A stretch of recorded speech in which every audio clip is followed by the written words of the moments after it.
When I went to register my first pregnancy at the hospital, the doctor said my medical records already existed. My husband and mother-in-law called me a slut and threatened divorce. After extensive searching, I discovered my mom had used my ID when giving birth to my brother 2 years prior. I begged my mother to testify, but she demanded I raise my younger brother. I refused. She outright told my in-laws the child was mine, then pushed me down the stairs in cold blood, all for my inheritance.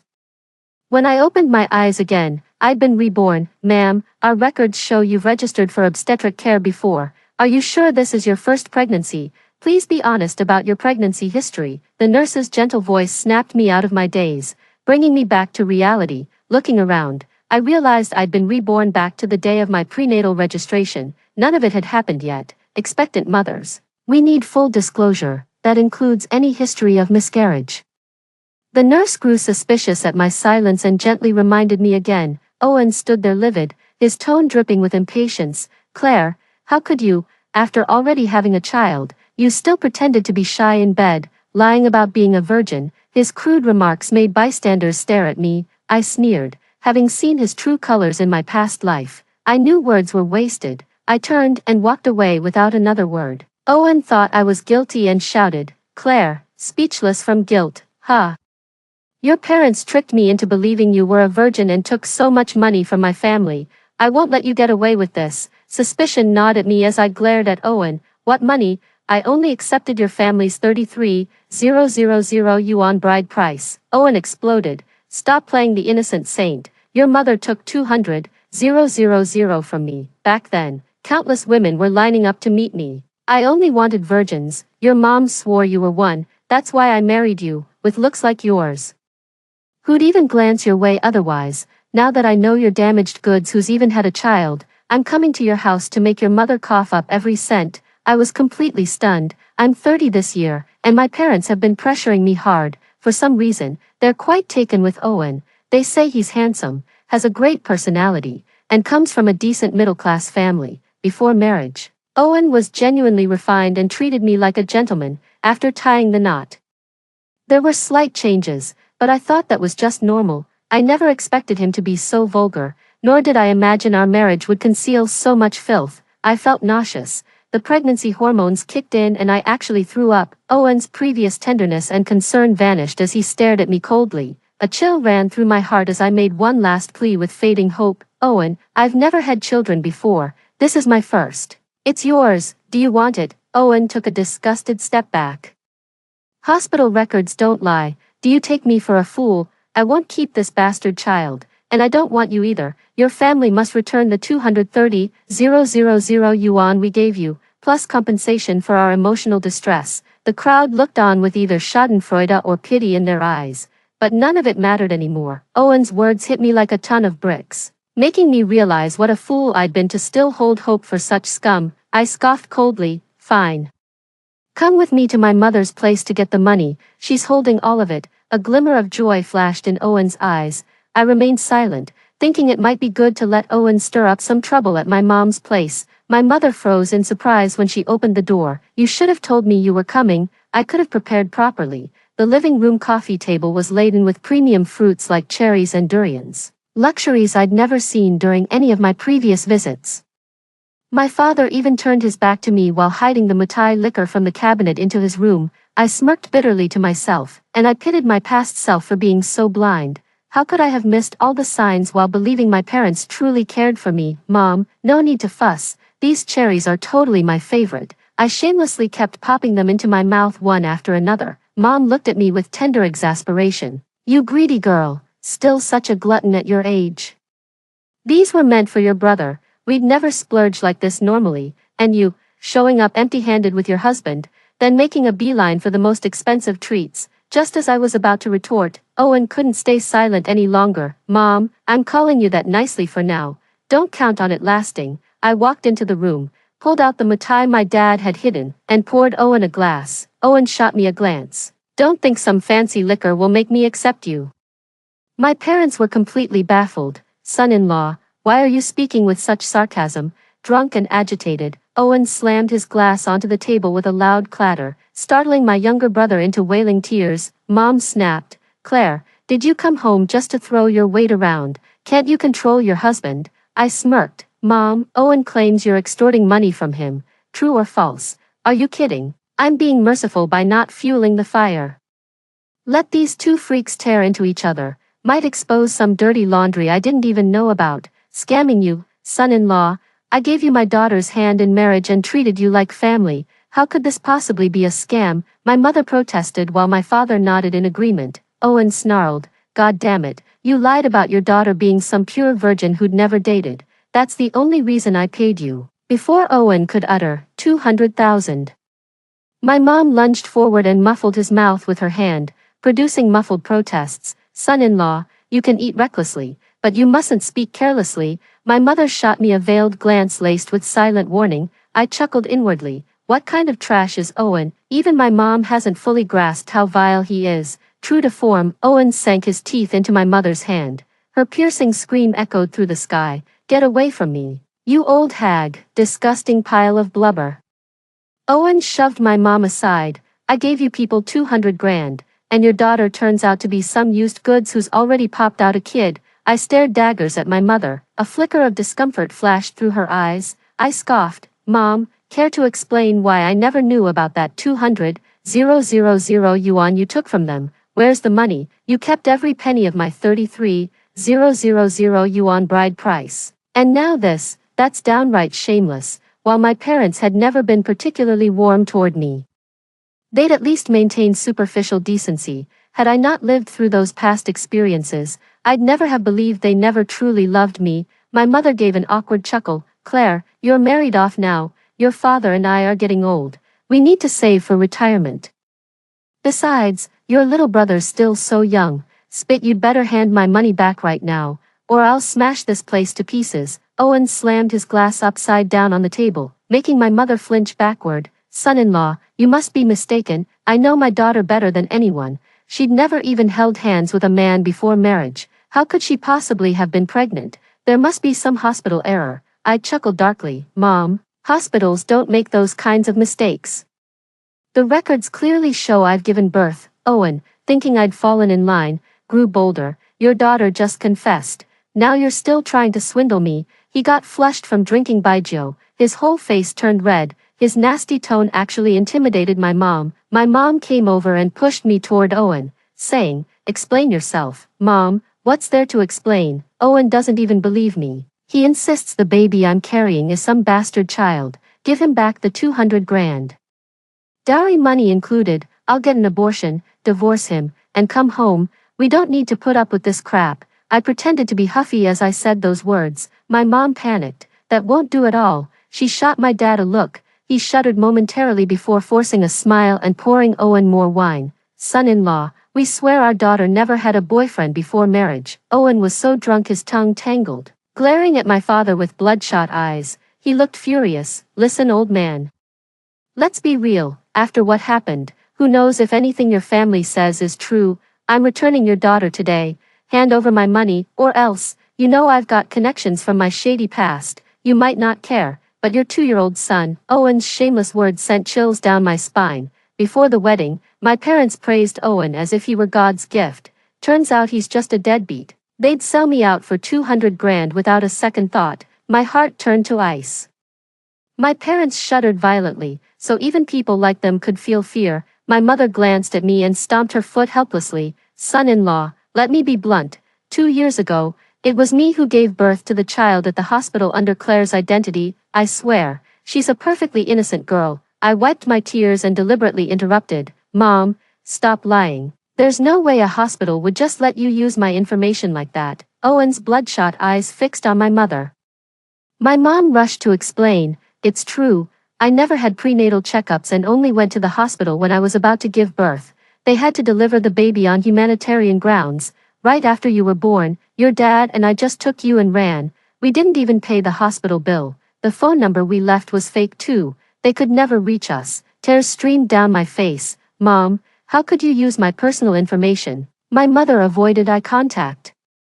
Hearing the whole story cleared Owen's mind instantly. In a rare moment of clarity, he asked, are your parents expecting you to support your younger brother later? Geez, my mom never approved of me marrying you in the first place. she said we'd end up having to support your brother. Mom sounded completely resigned. Claire, since things have come to this, I might as well be blunt. Your father and I just turned 60. We won't be able to take care of your brother forever. You're his sister.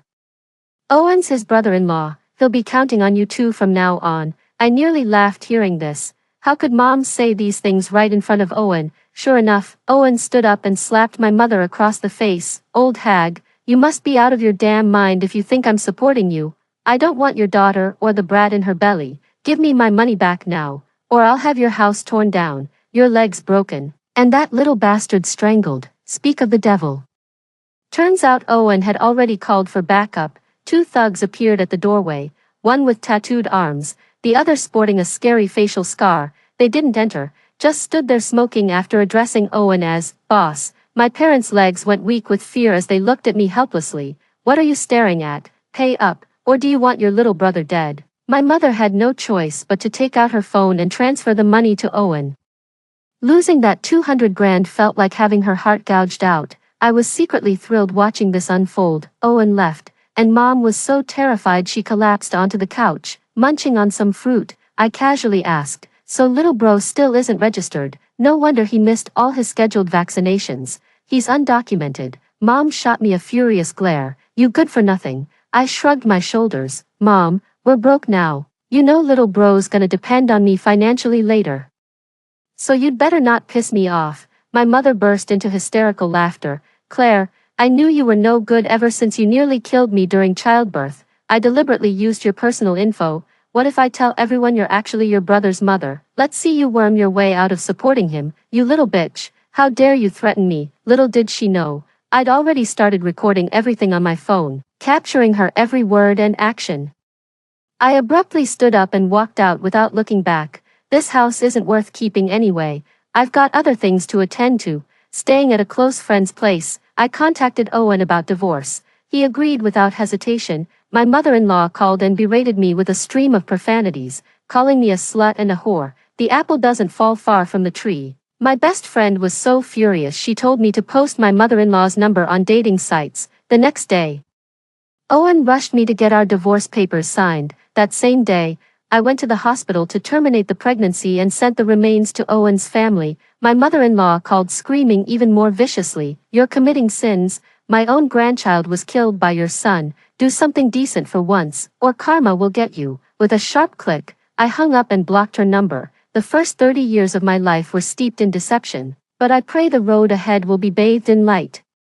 But my mother, my father, and Owen, they'll get what's coming to them. Right now Owen's the easiest target. Just some punk who's bound to screw up. The opportunity came sooner than I expected. 6. I know Owen well enough. He's overly ambitious but lacks the skills to match. Now that he's got the 200K plus from my mom, he's bound to stir up some trouble. I had a male friend casually mention how profitable this project was in front of him, and sure enough, he dove in headfirst without a second thought.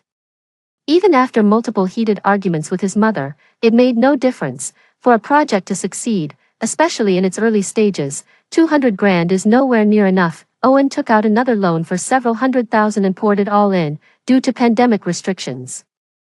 The project was shelved, leaving Owen completely bankrupt. His mother's constant arguments with him, minor quarrels every few days, major blowouts weekly, made them neighborhood legends. Owen got wasted and sexually assaulted a young man while blackout drunk. I tracked down the victim, paid his legal fees, and urged him to press charges until Owen landed behind bars. Owen's swamped with work, so I've put all his drama on the back burner. That day, my mom, who'd been unusually quiet, called asking me to come home for dinner. "Sweetheart, I've been thinking, I spoke too harshly that day. That bastard Owen made me so furious I wasn't thinking straight." "Don't dwell on it. Mothers and daughters never stay mad overnight. I miss you. Come home and have dinner with us. It's been so long since we last met. Your little brother can already call you sister now." If I hadn't been pushed off the building by my mother in my past life, I might have actually fallen for her sweet talk. I sneered inwardly. Fine, I'll come home tonight. Whatever tricks they've got, I'll handle them. Let's see what they're really up to. When I got home, Mom was acting out of character. The table was laden with expensive fruits and seafood. During dinner, she kept piling food on my plate with this forced smile plastered on her face. It killed my appetite. so I put down my chopsticks. Mom, just say what's on your mind.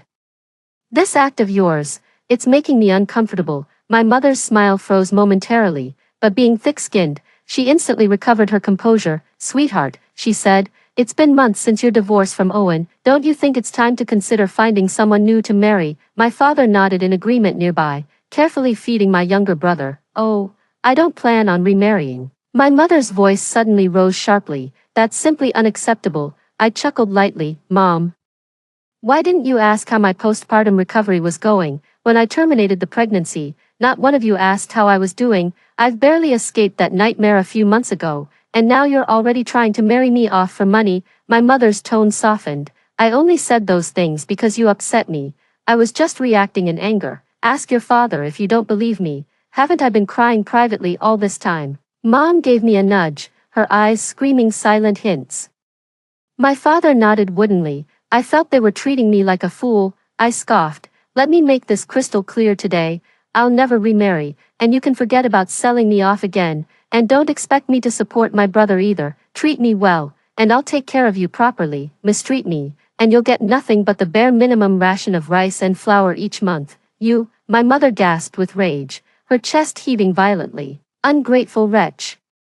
After raising you for over 20 years, this is how you treat us. I pointed at my younger brother. Did you ever think about me when you used my name to give birth to this child at the hospital? When you married me off to that good-for-nothing Owen, did any of you consider my feelings? Heaven sees all. Those who sow injustice will reap calamity. You'll get what's coming to you. I grabbed my bag and turned to leave. My mother screamed hysterically behind me. You little bitch, don't push me. I could guess exactly what she was plotting. Sure enough, moments later she was spreading lies in the family group chat, claiming my younger brother was actually my biological son, and they'd just been raising him for me. A smirk played on my lips, immediately posted the recording in the group chat. With how advanced social media is these days, I had my best friend make some short videos for me. Loving Mom, edition, spread malicious rumors that the daughter gave birth to the child. Just to force her into raising her younger brother, my mother thought spreading lies could ruin my reputation and pressure me into submission. Never expected I'd dismantle her scheme so effortlessly. Ironically, she became notorious, both in family chats and online, getting pointed stares whenever she went out. Not satisfied with that, I immediately reported her to the local police station for violating family planning policies.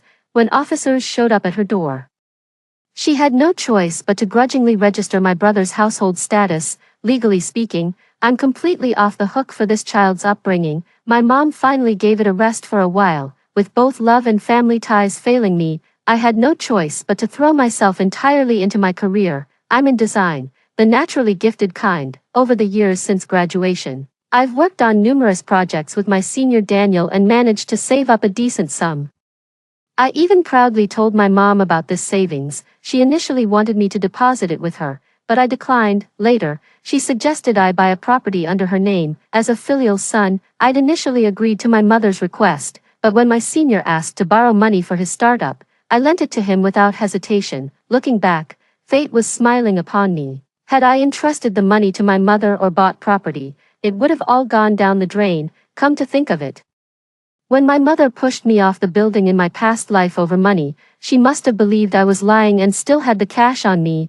I chuckled self-deprecatingly and poured myself another drink. My senior held the glass steady. Take it easy with the drinks, Claire. Tipsiness crept over me, making my senior appear multiplied and swaying before my eyes. Waving my hand clumsily, I slurred, "Stop spinning around, senior, I'm dizzy." My senior held my hand helplessly. "Claire, I know something terrible happened to you. Since you don't want to talk about it, I won't pry, but if you ever choose to share, I'll listen with full attention. Whatever you say stays strictly between us. It won't go any further." The deep concern in his voice shattered my defenses completely. Burying my face, I began sobbing quietly, haltingly recounting my ordeal. It took him ages to finish speaking. His prolonged silence made me slightly uncomfortable. Wiping my tears, I said, "Senior, I shouldn't have burdened you with this. Have I been too obvious lately? Is it affecting our work?" After borrowing startup funds from me, my senior insisted on giving me company shares despite my protests, calling me a founding shareholder with special bonds between us. The fragmented tenderness in his eyes made my vision blur.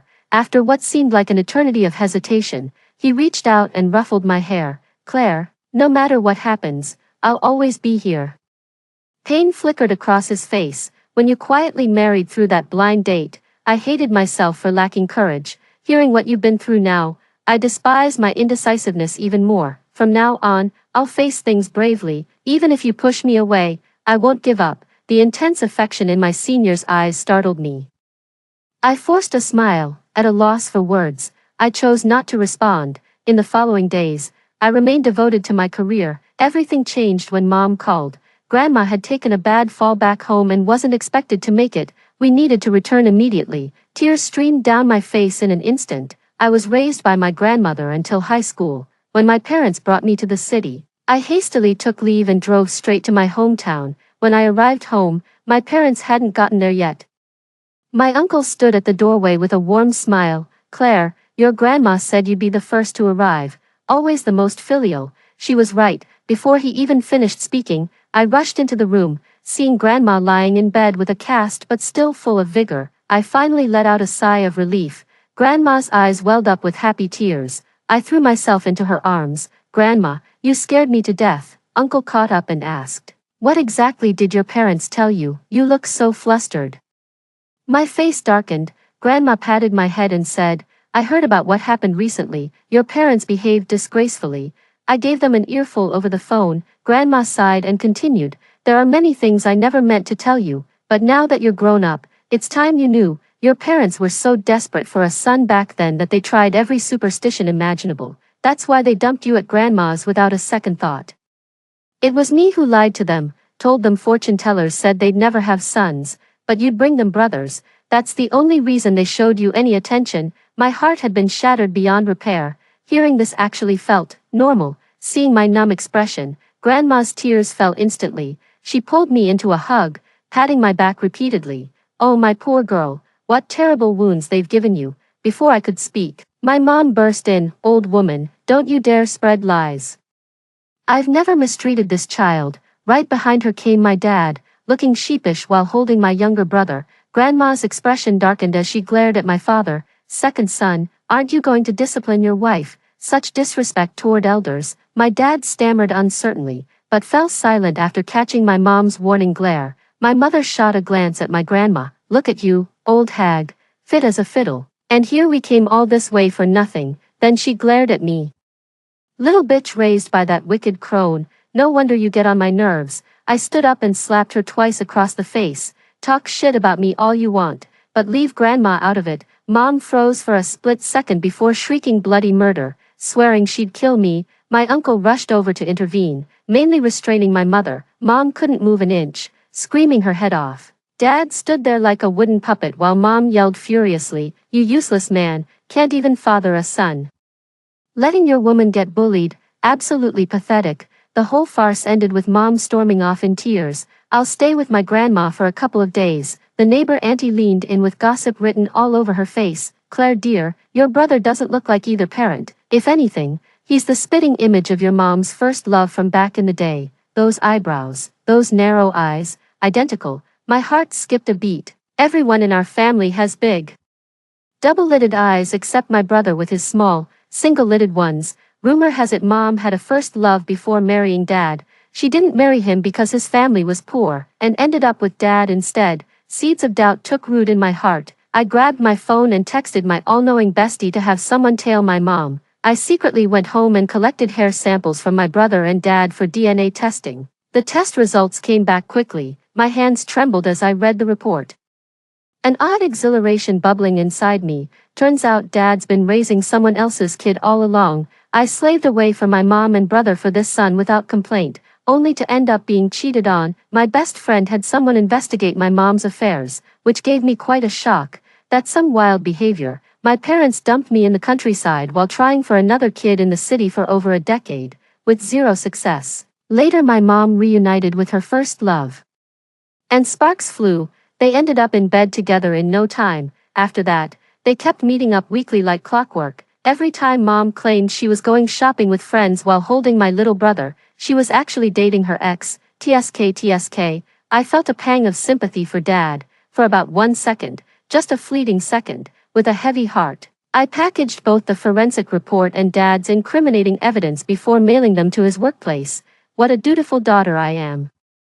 Then sat back awaiting the fireworks. Just as expected, within half a day, my neighbor called saying my parents had been arguing all night and asked me to come check on them. Excitedly, I grabbed a bag of sunflower seeds and dashed home. The moment I stepped in, I saw Dad sitting on the floor with a dark expression, while Mom held my younger brother on the couch, looking triumphant. Mom was completely unharmed. No surprise there. After 20+ years of submitting to her fiery temper, Dad wouldn't dare put up a fight that easily. The moment I walked in, she seized the opportunity to vent. Claire, look at your father losing his mind. He just stormed in demanding to know whose child your brother really is. I'm with your father every single day. Who else's child could it possibly be? My dad handed me a stack of papers with a wry smile. Looked familiar, the same ones I just seen that morning. I pretended to scrutinize it with feigned seriousness before letting my expression shift to sheer astonishment. Mom, Dad even got a paternity test done. Turns out my little brother isn't biologically his. My mother stood up pointing at my father, and upon closer look, her bravado was clearly just a front. George, you heartless bastard, after all I've sacrificed raising your children, you'd secretly get a paternity test behind my back. With a sigh, I said, Mom, Dad's been wearing the cuckold's horns, can't you at least let him confirm it with a test? What man could tolerate this? I waved the photos of my mother meeting her lover at my father. Impressive, Dad, you even hired someone to tail Mom. My mother panicked, her lips trembling as she approached. What surveillance? Her face drained of color when she glimpsed the photos, stammering nervously to my father, George, that reaction was practically a confession. Though Dad remained silent, I saw his knuckles turn white from clenching his fists. I sat beside my father. Dad, I'll stand by whatever you decide. Since my brother isn't your son, we shouldn't keep being taken for fools. As for whether you and Mom divorce, that's your call. Dad looked at me as if seeing me for the first time. His eyes glistening. Nothing compares to your own flesh and blood. I sneered inwardly. He only valued me now because he'd learned his son wasn't biologically his. My mom snapped, you little bitch, don't come to my house stirring up trouble. I chuckled coldly. Mom, so this is your and brother's home. Then where do Dad and I belong? Then I feigned hurt. So you've always considered brother your child, but never me, when I'm clearly your and Dad's real daughter. Something must have triggered my father, as he suddenly exploded. Susan, I've had enough of you. Take that bastard child and get the hell out of my house. I was itching to pull out sunflower seeds from my bag to munch on, but resisted the urge. Decades of pent-up frustration came pouring out of my father. Susan, you lied about giving me a son. You abandoned our daughter in the countryside for over 10 years without a second thought. You made me believe the boy was mine. I've slaved away for you too without complaint all these years. I'm not much of a provider, just breaking my back day after day to buy this house for you and our son. After work, I still have to take care of him. Exhausting, grueling work, but I've never complained. My father's voice choked up at the end. Why did you betray me and bear that bastard child? My mother snapped like a rabid bitch. Because you couldn't give me a son. How many daughters have we aborted these past years? You're as dull as a block of wood. Never a kind word. All you do is slave away outside. Never spending time with me. You come home reeking of sweat, collapse into bed, and snore louder than a hog. You're useless yourself, yet blame me for finding another man. Now you've got a son carrying your name. What more could you possibly want? My mother delivered those words with such conviction that anyone unaware would have thought she was justified. I couldn't help but clap sarcastically. Mom, you're truly a master at twisting the truth. Dad's eyes turned bloodshot with rage. Susan, if you despise me so much, why did you marry me in the first place? I rolled my eyes, thinking my dad was such a lovesick fool. Look, Dad, you're not thinking straight right now. Why don't you sit down, calm yourself, and figure out how to handle this? I'll never accept this so-called brother, some outsider's blood coming to leech off our family. Just think, you'll slave away to raise him. Then hand over the home you worked your fingers to the bone for. People will be laughing behind your back at what a saint you are. My father panted heavily as he dragged my younger brother and mother, shoving them toward the door. My naive little brother finally sensed something was wrong and burst into tears, wailing, Daddy, Daddy. My father stood frozen for several seconds. I quickly chimed in, Stop yelling, you're not even Dad's real child. My father snapped out of it and kept shoving them both. George, have you no shame? How dare you push a woman and child? My mom struggled against them, and the three of us ended up shoving each other all the way to the stairwell. Mom wasn't as strong as Dad. In her fury, she blurted out, George, you'll never measure up to Henry. That was Mom's first love. My younger brother's biological father. Clearly Dad knew too, blind with rage. He shoved with all his might, and that's how the accident happened. My mother was shoved down the stairs, tumbling step after step with piercing screams, until a sickening thud, her skull cracked against the wall, and she fell silent. I reacted instantly, grabbing my brother's arm just in time. I could only watch helplessly as she kept rolling down. The scene overlapped with my own memory of being pushed downstairs in my past life. My breath came ragged. But there was no triumphant satisfaction, only hollow emptiness. A tangled mess of emotions churned in my chest, heavy and suffocating. My father got locked up. Before they took him away, his face twisted with remorse. Sweetheart, your old man lost his way. When I get out, give me a chance to make things right, for Grandma's sake. I nodded, then voiced the question burning inside me. Dad, why was Mom so obsessed with having a son? My father's face instantly darkened. Covering his face with both hands, he sobbed quietly. It's all my fault. My obsession with having a son to carry on the family name. Oh, so you do realize that, Dad? I walked away without looking back. The truth is, I never told him that emotional distance can't be mended. Had you treated me better, my mother wouldn't have looked down on me like this. You're the root cause of all this. After you're out, you'll still get the bare minimum in support payments, not a penny more. As for my stepbrother, I can't afford to raise him either. I've sent him back to live with his biological father. Now that everything's finally over, I don't have to worry about being betrayed by those closest to me anymore. I can sleep soundly at last. I'm fully devoted to my career. By the way, has Senior been having eye trouble lately? His eyelid keeps twitching when he looks at me. Story 2. In my previous life, I never would have imagined that the best friend I risked my life to protect would push me into a horde of zombies. It wasn't until after I died that I learned the world I lived in was nothing more than an apocalyptic novel, and my best friend was a chosen time-traveling girl, who knew the plot of the book and had the blessing of a system. She approached me with great deliberation, all to steal the protagonist's opportunities that rightfully belonged to me, once I had outlived my usefulness. She pushed me into the zombie horde without warning. She climbed to success over my life and the lives of my teammates. With the spatial bracelet I gave her and the heartthrob system, she charmed one man after another and thrived in the apocalypse. In this new life, my teammates and I enjoy a delicious butter hot pot while watching the time-traveling girl kneel on the ground, starving, and beg me for a bite to eat. I pick up a piece of steaming tripe, smile at her, and say, "You want some? Keep dreaming. In this life, I'll make sure she wishes she were dead." When I opened my eyes again, I had returned to a month before the apocalypse, right when the time-traveling girl asked me for the spatial bracelet. "Isabella, the bracelet on your wrist is so beautiful. Can you give it to me as a birthday gift?" Seeing that I didn't respond, she nervously waved her uninjured hand and said, "If this bracelet means a lot to you, it's okay to give me something else." Then she lowered her head with a sad expression. "It's already great that you'd give me a gift. I'm sorry, I shouldn't be so pushy. I've just never had anyone give me a birthday gift since I was a child. I got too excited when you said you'd give me one." As this familiar scene played out again, I finally believed that I had truly been reborn. I bought this bracelet in an ancient street in my previous life, although it wasn't expensive. I liked it so much that I always wore it. In my previous life, seeing Amelia's concern for my injured left hand and her pitiful look, even though I was reluctant, I gave her the bracelet as a birthday gift. It wasn't until after I died that I learned it was all part of Amelia's scheme. Even our first meeting was a carefully crafted deception designed just for me. I first met Amelia during the winter vacation of my freshman year. I was alone, buying food on the street. Suddenly, a man in his 20s grabbed me without explanation and tried to stuff me into a white van. He shouted, "Baby, let's go home. Stop making a scene." Despite my desperate struggles and pleas for passers-by to call the police, no one did.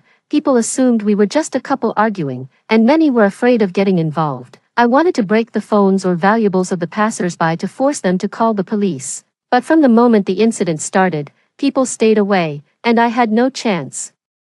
Just as I was about to be pulled into the van, Amelia appeared. she shouted at the man. "I've already called the police, let her go." Then she helped me break free, and the man fled in the van. After reporting the incident to the police, we discovered that we attended the same university. That's how we got to know each other and became inseparable best friends. It wasn't until after I died that I learned the man who abducted me was hired by her. Everything was just a play to get close to me. Even the injury to my left hand today was part of her elaborate plan. She hired a group of thugs to stop me, then saved me and got herself injured to make me feel guilty and finally obtain my spatial bracelet. She really went to a lot of trouble. The more I thought about it, the angrier I got. I lifted Amelia's chin and slapped her hard. "Amelia, you really are pushy. You stole my boyfriend and still have the nerve to ask me for a birthday gift."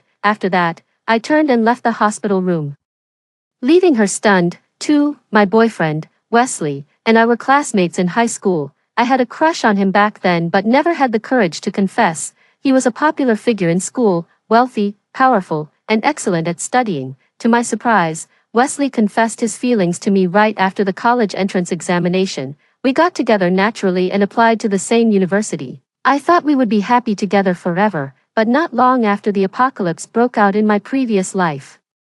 Wesley broke up with me, citing a difference in values. I couldn't understand why we broke up. We seemed so compatible and had never argued once. It wasn't until after I died that I learned he had cheated on me and gotten together with Amelia long before the apocalypse. Because I didn't show much sadness, Amelia asked me several times if I was really okay. Looking back now, everything makes sense. I was just too naive before. How could I not be heartbroken after breaking up with the person I loved?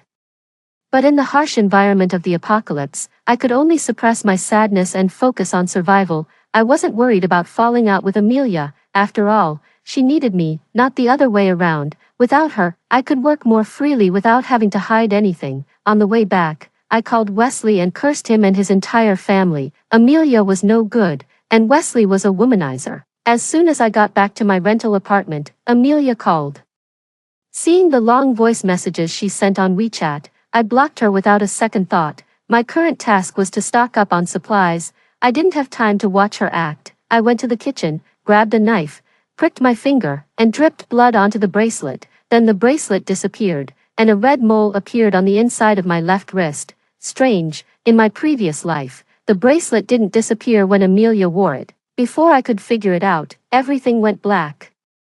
And I found myself in another space. I was shocked to see an 88-story building and an endless expanse of black land beneath my feet. Roughly estimating, the space was about the size of 10 football fields. I expected it to be big, but not this big. No wonder Amelia was willing to break her hand to get this bracelet. There was even an elevator in the building, but each floor was empty, with no rooms. However, this made it convenient for storing supplies. I mentally willed myself to leave. And sure enough, I was back in the living room the next second. Then I conducted various experiments and confirmed that time inside the building in the space was frozen, while time outside the building passed, and it was suitable for planting. Moreover, 1 hour inside the space was equivalent to 1 minute outside. However, I could only stay in the space for 2 hours a day. If I exceeded that time, I would be automatically ejected. I wondered if the time limit would increase in the future. After confirming the details of the space, I rushed to the nearest breakfast shop. I ordered 2 bamboo steamers of xiaolongbao, 2 jianbingguozi, and 2 cups of iced soy milk. Then I sat on the curb, wolfing down the food while crying silently. This stunned both the shop owner and the passers-by. I couldn't help it. After living through 5 years of the apocalypse, I hadn't tasted such delicious food in a long time. After eating my fill, seeing that there were still 2 days left of the winter vacation, I found some photos of car accidents and medical certificates online, edited them, and used them to ask my counselor for a 1-month leave of absence, claiming I had been in a car accident. I called my childhood friend, Erin, who was working at a company, and immediately took a taxi to her workplace. I asked her to meet me at the coffee shop downstairs in an hour, saying I had something important to tell her.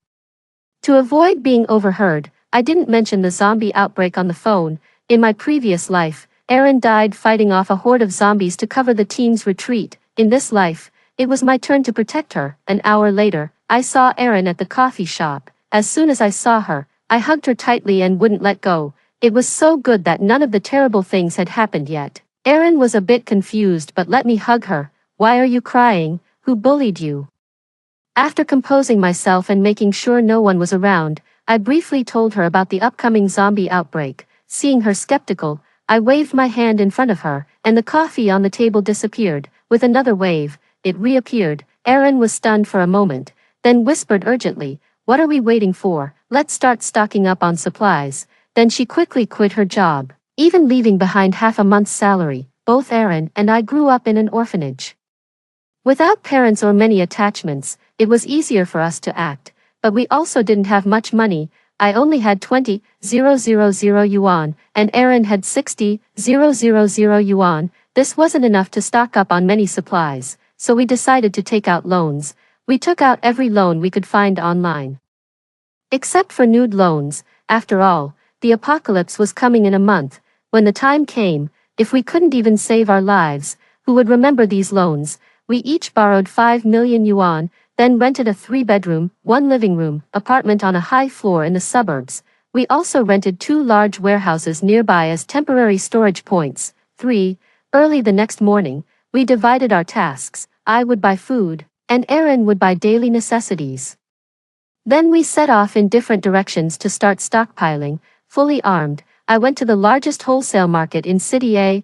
I bought 2,000 barrels of tap water, 15,000 kilograms of rice, 100 kilograms each of sweet potatoes, corn, taro, and potatoes, 100 packs each of frozen dumplings and tangyuan, 200 packs of luosafen, 100 packs of spicy chicken noodles, and 300 packs of various hot pot bases and seasonings, 50 kilograms each of strawberries, apples, bananas, pears, kiwis, oranges, tangerines, sugarcane, pomegranates, and mulberries, 10 boxes of instant noodles in various flavors, 200 boxes each of pure milk and yogurt, 50 boxes of high-proof liquor, 50 boxes of beer, and 20 boxes of various beverages, 50 kilograms each of dried noodles, egg noodles, sweet potato vermicelli, and bean thread noodles, 300 barrels each of peanut oil and rapeseed oil, 100 barrels each of sesame oil and salad oil,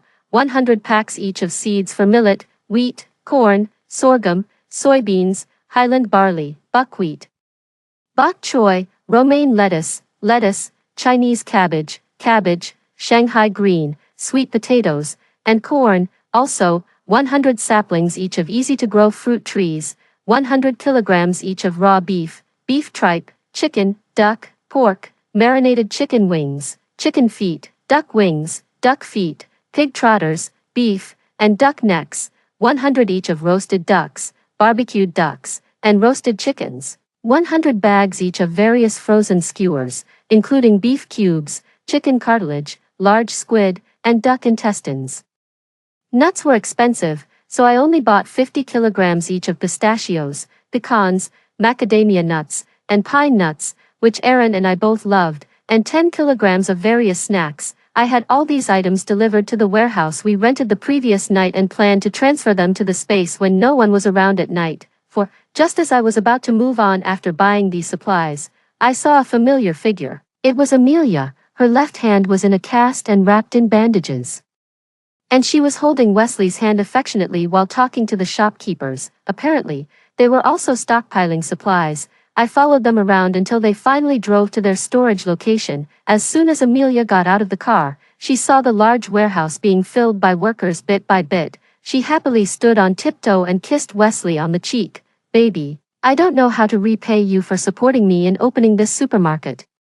Then Wesley put his arm around Amelia's slender waist, and his lips almost touched her ear as he whispered something. "Stop it, you're so bad," Amelia said coquettishly, pushing him away. Even though I knew they had been together for a long time, seeing this scene still hurt. Out of sight, out of mind. After memorizing the location of their warehouse, I asked the driver to take me to the food street. I bought 100 servings each of fried chicken tips, fried dough sticks, fried dough balls, iced soy milk, xiaolongbao, stinky tofu, luosafen, grilled chicken wings, fried noodles, beef offal, skewers, and sweet herbal jelly. Then I found a secluded place and stored them all in the space. These foods tasted best when freshly cooked. As soon as I got back to Erin's rental apartment, I collapsed on the sofa. In my previous life, this body didn't get much exercise, and a whole day of running around exhausted me. After resting for a while, I called two affordable and delicious small restaurants in City A and ordered 100 servings each of sweet and sour spare ribs,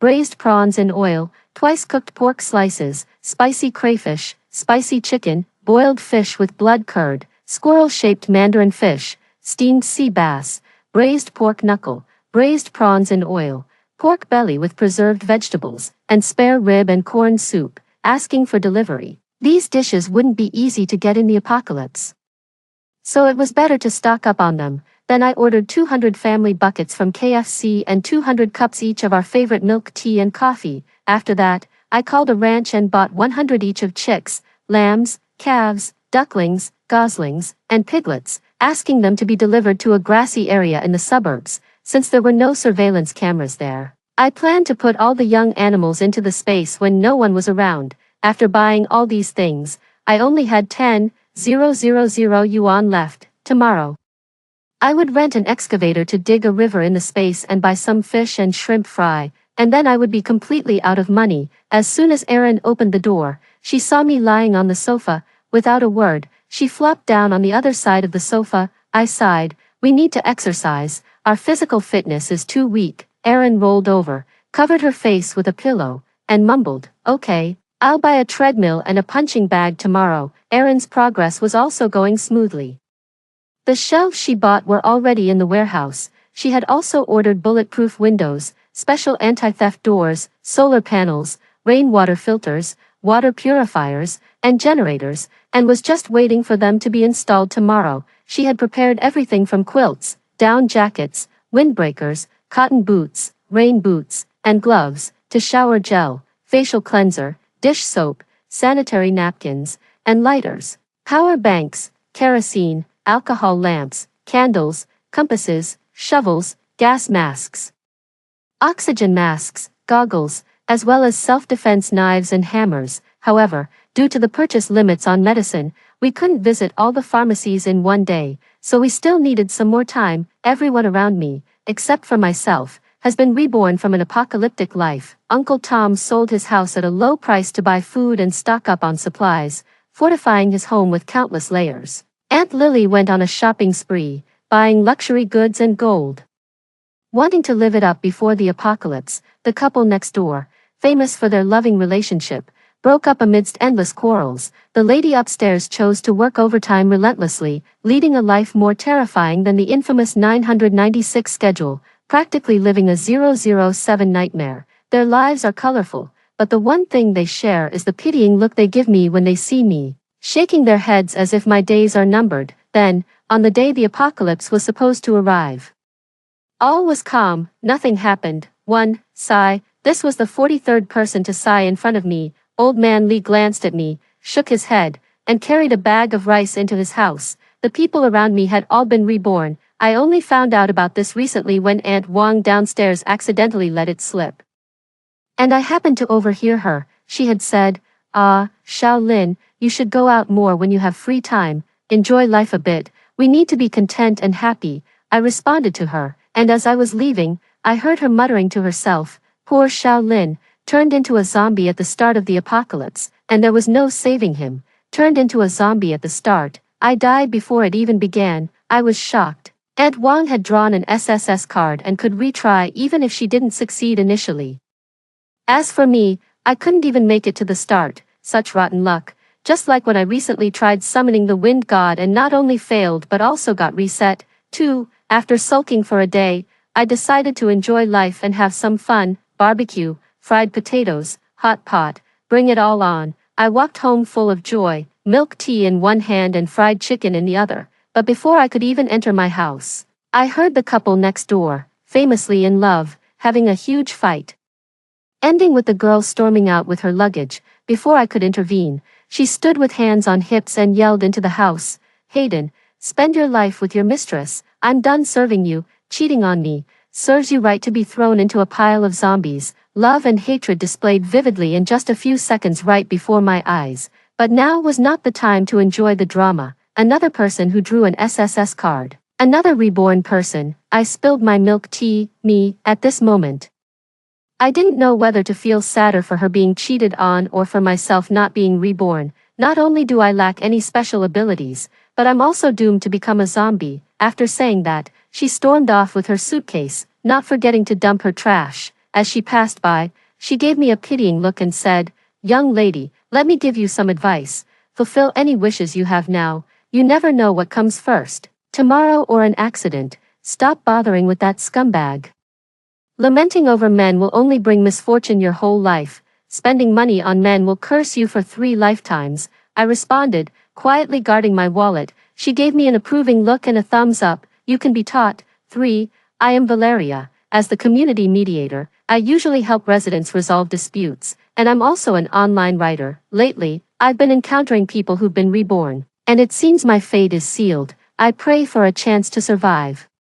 After holing up in my house for 2 days, Aunt Lily and Uncle Tom started arguing, drawing me to the scene as the neighborhood mediator. Upon arrival, I saw Uncle Tom busily moving loads of food into the house. I walked over, ready to make small talk and assess the situation. Seeing me, Uncle Tom paused. "Ah, Shaolin, life is so unpredictable. Do what you want to do first. What's that saying about tomorrow? Tomorrow and accidents, you never know which comes first," I replied helplessly.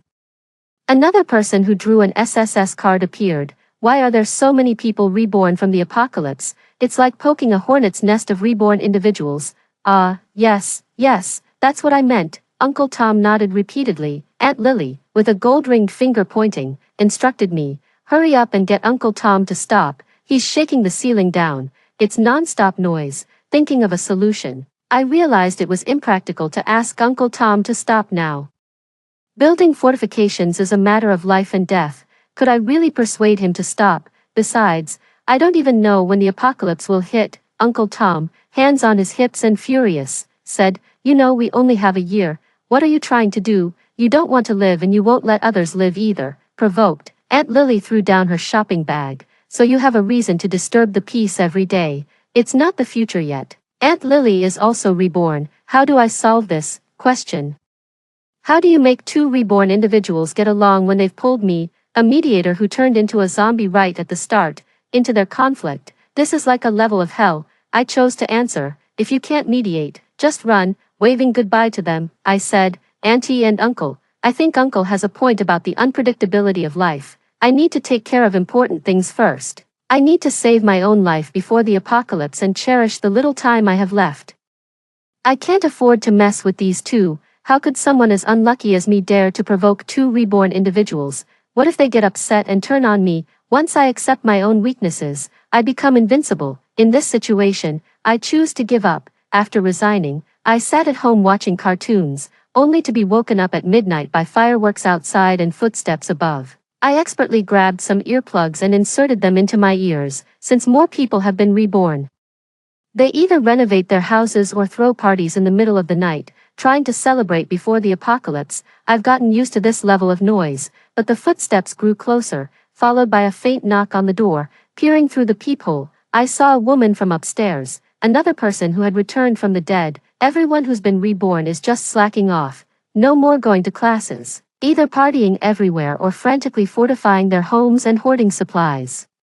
But she was different. She chose to work overtime relentlessly. 996 wasn't enough for her ambitions. She went for 007, and I often heard shower noises from her place at midnight. This ruthless woman, having died once, still wants to drag us into her frenzy. The queen of overachievement marches on. Nothing grows here. I opened the door, ready to ask her what was the matter. Instead of beating around the bush, she walked straight into the room, casually closed the door behind her, and sat down with a natural flair. She opened her file folder and gestured for me to come over. Her movements were succinct and fluid, skipping the pleasantries to save time. True to her reputation as a top student, she didn't want to waste even a second. As I approached, she stared at me with furrowed brows. "Let me introduce myself briefly. I'm Molly, 5 years older than you, and your upstairs neighbor, Ms. Moo," I acknowledged, unsure of her intentions.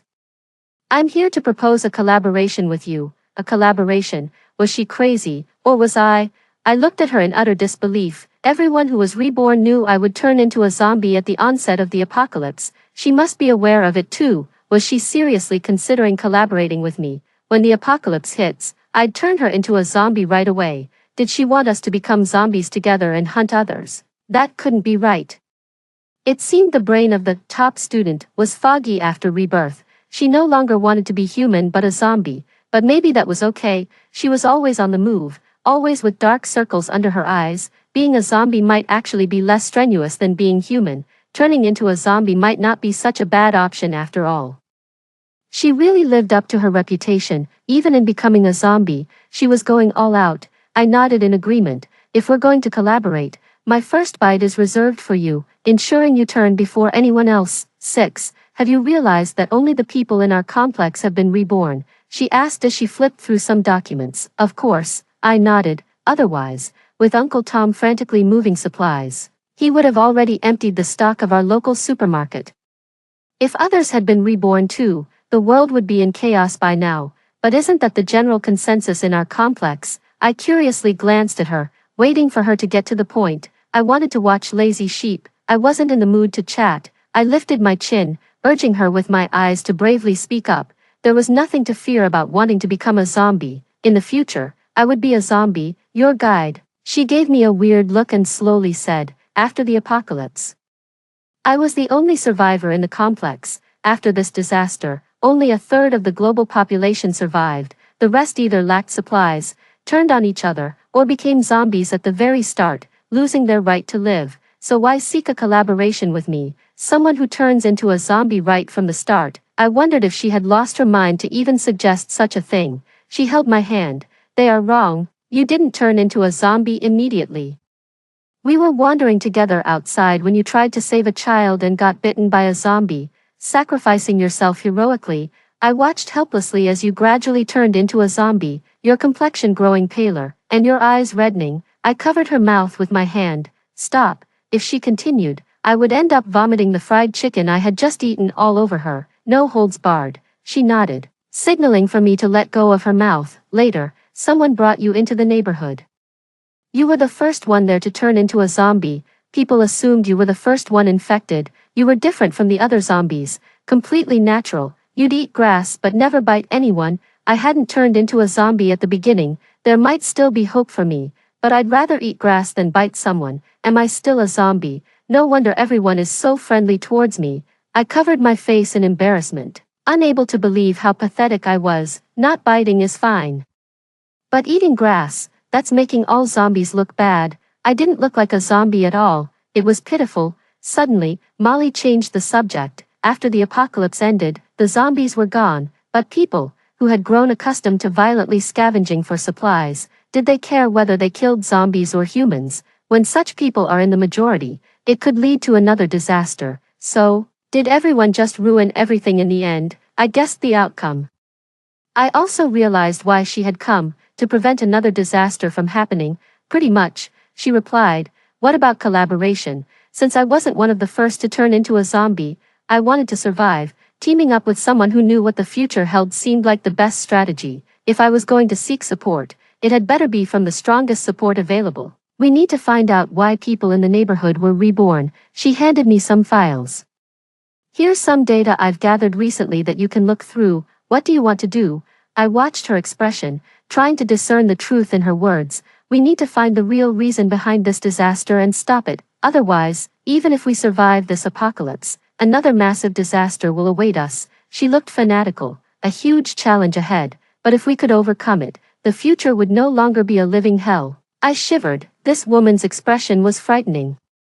After she left, I couldn't stop picturing her fanatical demeanor. How could someone who had survived the apocalypse not be changed by it? I was skeptical, but I had no choice but to follow the leads she provided. As I hadn't been reborn and didn't know what the future held, following her plan might lead me to some clues. Obedient on the surface, but secretly investigating, a double agent. I was the embodiment of cleverness and courage. She tasked me with finding Grandpa Lee in our neighborhood to ask about an ancient clock there. I went to Grandpa Lee's house, where he lay on a sun lounger in the courtyard, basking in the sun as he had done for years without his limbs degrading. This was the retirement life I dreamed of. Hearing footsteps, he slowly opened his eyes and saw me, leisurely calling out, "Little Lynn is here. Take a seat, Grandpa. We're planning an activity for the kids in the neighborhood to learn about old objects." I'm gathering information about old clocks. He was momentarily stunned, then got up from his lounger and went inside to fetch a booklet, which he handed to me enthusiastically. That old clock has special significance. It's good to educate the kids. Today's kids are under so much pressure with all their studies. It's time they had some relaxation. The pressure really is intense. Back in our school days, we'd run outside the moment class ended, so happy. I nodded and promised I'll definitely complete the task, finding joy for them. After the apocalypse ends and the mysteries are unraveled, I will organize an event where children can run freely in the sunlight, no longer living just to survive. I refuse to become that despicable woman who, when her own umbrella is broken, wishes to tear others apart. All right, after the event, just return the booklet to me. I won't see you out, he said, hunched over as he continued to sit in the lounge chair, basking in the sun. I opened the booklet which read, "The enemy attacked and occupied the temple, then the old man used the bell to strike them and survived. The old bell saved the life of a wealthy man and thus was venerated, adorned in gold and silver, enjoying luxuries." I couldn't help but feel envious of such treatment. But what does this have to do with the apocalypse? What exactly is Molly's purpose? The origin of the old bell isn't anything special, and I can't find any clues from this angle. I decided to visit the site to see it for myself. When I reached the old bell and inadvertently touched it, it transformed into a beam of light that landed straight on my wrist. Oh no, the old bell has vanished. Then, a tattoo of a bell appeared on my wrist, thankfully sparing me from having to sell myself for the bell. Suddenly, many images flashed through my mind. From the initial fall of a meteorite to the subsequent outbreak of zombies chasing people, who fled in panic. Searching everywhere for food, searching for shelters, until the apocalypse was over. People couldn't control their desires and started killing each other. Children cried, mothers were forced to jump from buildings, bodies were strewn everywhere, the world turned red, a complete devastation. All of this could have been avoided, because it wasn't a natural disaster, but a man-made one. Yet, what should not have happened, happened in the end. Human desires are never fully satisfied, and it was the meteorite that triggered these desires. Ah, how terrifying it is to be controlled by one's own desires. Unlike me, who only shivers in the corner, after becoming a zombie, I fell into a deep sleep, and by the time I woke up, the world had already changed, order collapsed. And there was no clarity in people's eyes. Even after the apocalypse ended, human nature is fickle. In the end, it's you kill, I kill, everyone kills. It all completely fell apart, and I trembled amidst it all. The old bell found me and sent me back to the past to prevent everything from happening. The bell and I made a pact. I sent the meteorite back to outer space, and it entrusted its life and death to me, also taking a gamble on whether I was worth trusting. I am Valeria, of course.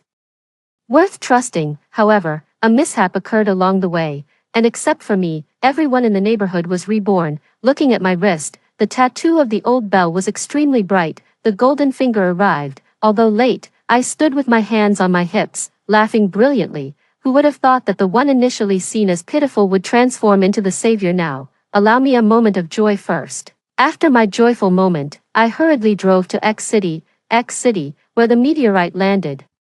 Was the origin of all disasters. It was also the future refuge, where people turned on each other. My task this time was to return the meteorite to its original location. On the way to City X, I thought of Molly. Most of what she said was right, but she concealed a critical point. The meteorite didn't actually kill people, it just plunged their consciousness into a deep slumber. Those who were bitten by zombies and those who initially turned into zombies could also revert back to being human. Except for those who were killed by others, they got no second chance. The appearance of the meteorite wasn't meant to destroy the world, it was a test of the goodness or evil in people's hearts, and the people of the past failed this test. So, this time, we opted out. If we can't pass, then why bother taking the test at all? Yet, she never mentioned a word about this. It would be interesting had she promoted this idea from the shadows right from the beginning. Even if a disaster occurred, it wouldn't have escalated to a catastrophic level like in the past. There would still be room to maneuver, but instead, she chose to approach me right from the start. She really was a master at hiding her true feelings, speaking half-truths. If I hadn't accessed the memories, I might have been deceived too. Indeed, my initial suspicions were confirmed. Those who survived the apocalypse were already assimilated. But why was she so sure about my connection with Old Clock? even though she had complete memories. Soon, I got the answer. The old clock pattern on my wrist started ticking, sending me Morse code. Perhaps, the world's rebirth had exhausted all its energy, and now it could only feebly communicate with me. Ah, life is tough. Decoding this was a test of my intelligence, but I wouldn't just give in to it. Oh no. Eventually, after a long struggle, I managed to decode it. Luckily, it was brief, otherwise my reputation as a savior would be at risk. Molly, meteorite, agreement. It looked like Molly had made an agreement with the meteorite, which is why she was reborn too. So, I wasn't the only one. She also received special attention, but why could she return to the past with her full memory intact, while I had to find the original form of old clock to gain mine? This disparity made me exclaim, TSK TSK. Old clock, you're not cutting it. The clock flashed a few times, the ticking sound growing louder, not caring about energy consumption, as if trying to deafen me. I pulled out a power stone, which contained energy. The clock stopped instantly. Gotcha, holding your lifeline. Still think you can rebel? After absorbing the energy, the clock turned into a screen under my control. It even allowed typing. This time, it quickly revealed how to send the meteorite back to outer space. First, I had to get the control key for the meteorite from Molly. And with the function of old clock itself, I could then send the meteorite back to outer space. Another task to do. Sigh, life is tough, treasure every moment. After arriving in City X, I saw a tent where the meteorite had landed. Molly was sitting there waiting for me. Inside the tent, there were many snacks and a blanket. I couldn't help but marvel at how comfortably she was living. Seeing me approach, she remained unflustered, watching me calmly. Are we cooperating this time? Why not? I chose not to directly expose her motives. If the enemy doesn't move, I won't move. This comes from the 24 strategies I just reviewed. We waited together for the apocalypse to arrive. After the end times, when heroes vie for supremacy, we would share the power. What do you think?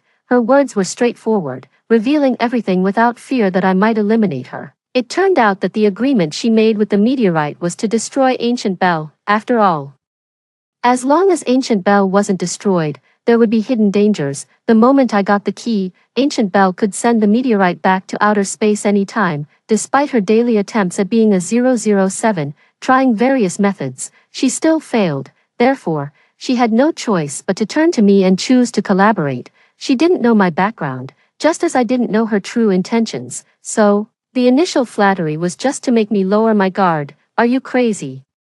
You'd rather keep a meteorite and let it destroy the world instead of sending it back to space. I couldn't understand her decision. If it's all for power, can't we achieve that in the current world? Must we reorganize and let the world pay a terrible price? What's wrong with the meteorite? It merely amplifies the deepest desires of people. Besides, it doesn't kill them outright. It just puts them to sleep for a while. Just agree with me, and when they fight amongst themselves, we can profit from their dispute. Her tone carried a hint of seduction, urging me to make a decision, to make the same choice as her, to submit to the meteorite, to submit to the supreme power. But who am I? I am Sakura Yuehanling Valeria. How could I be tempted by these things? I choose to refuse. The meteorite indeed didn't kill people, but it made their bodies very frail. It inherently caused great harm. So, I made my choice. This collaboration is over. Unable to persuade her for the time being, I chose to leave.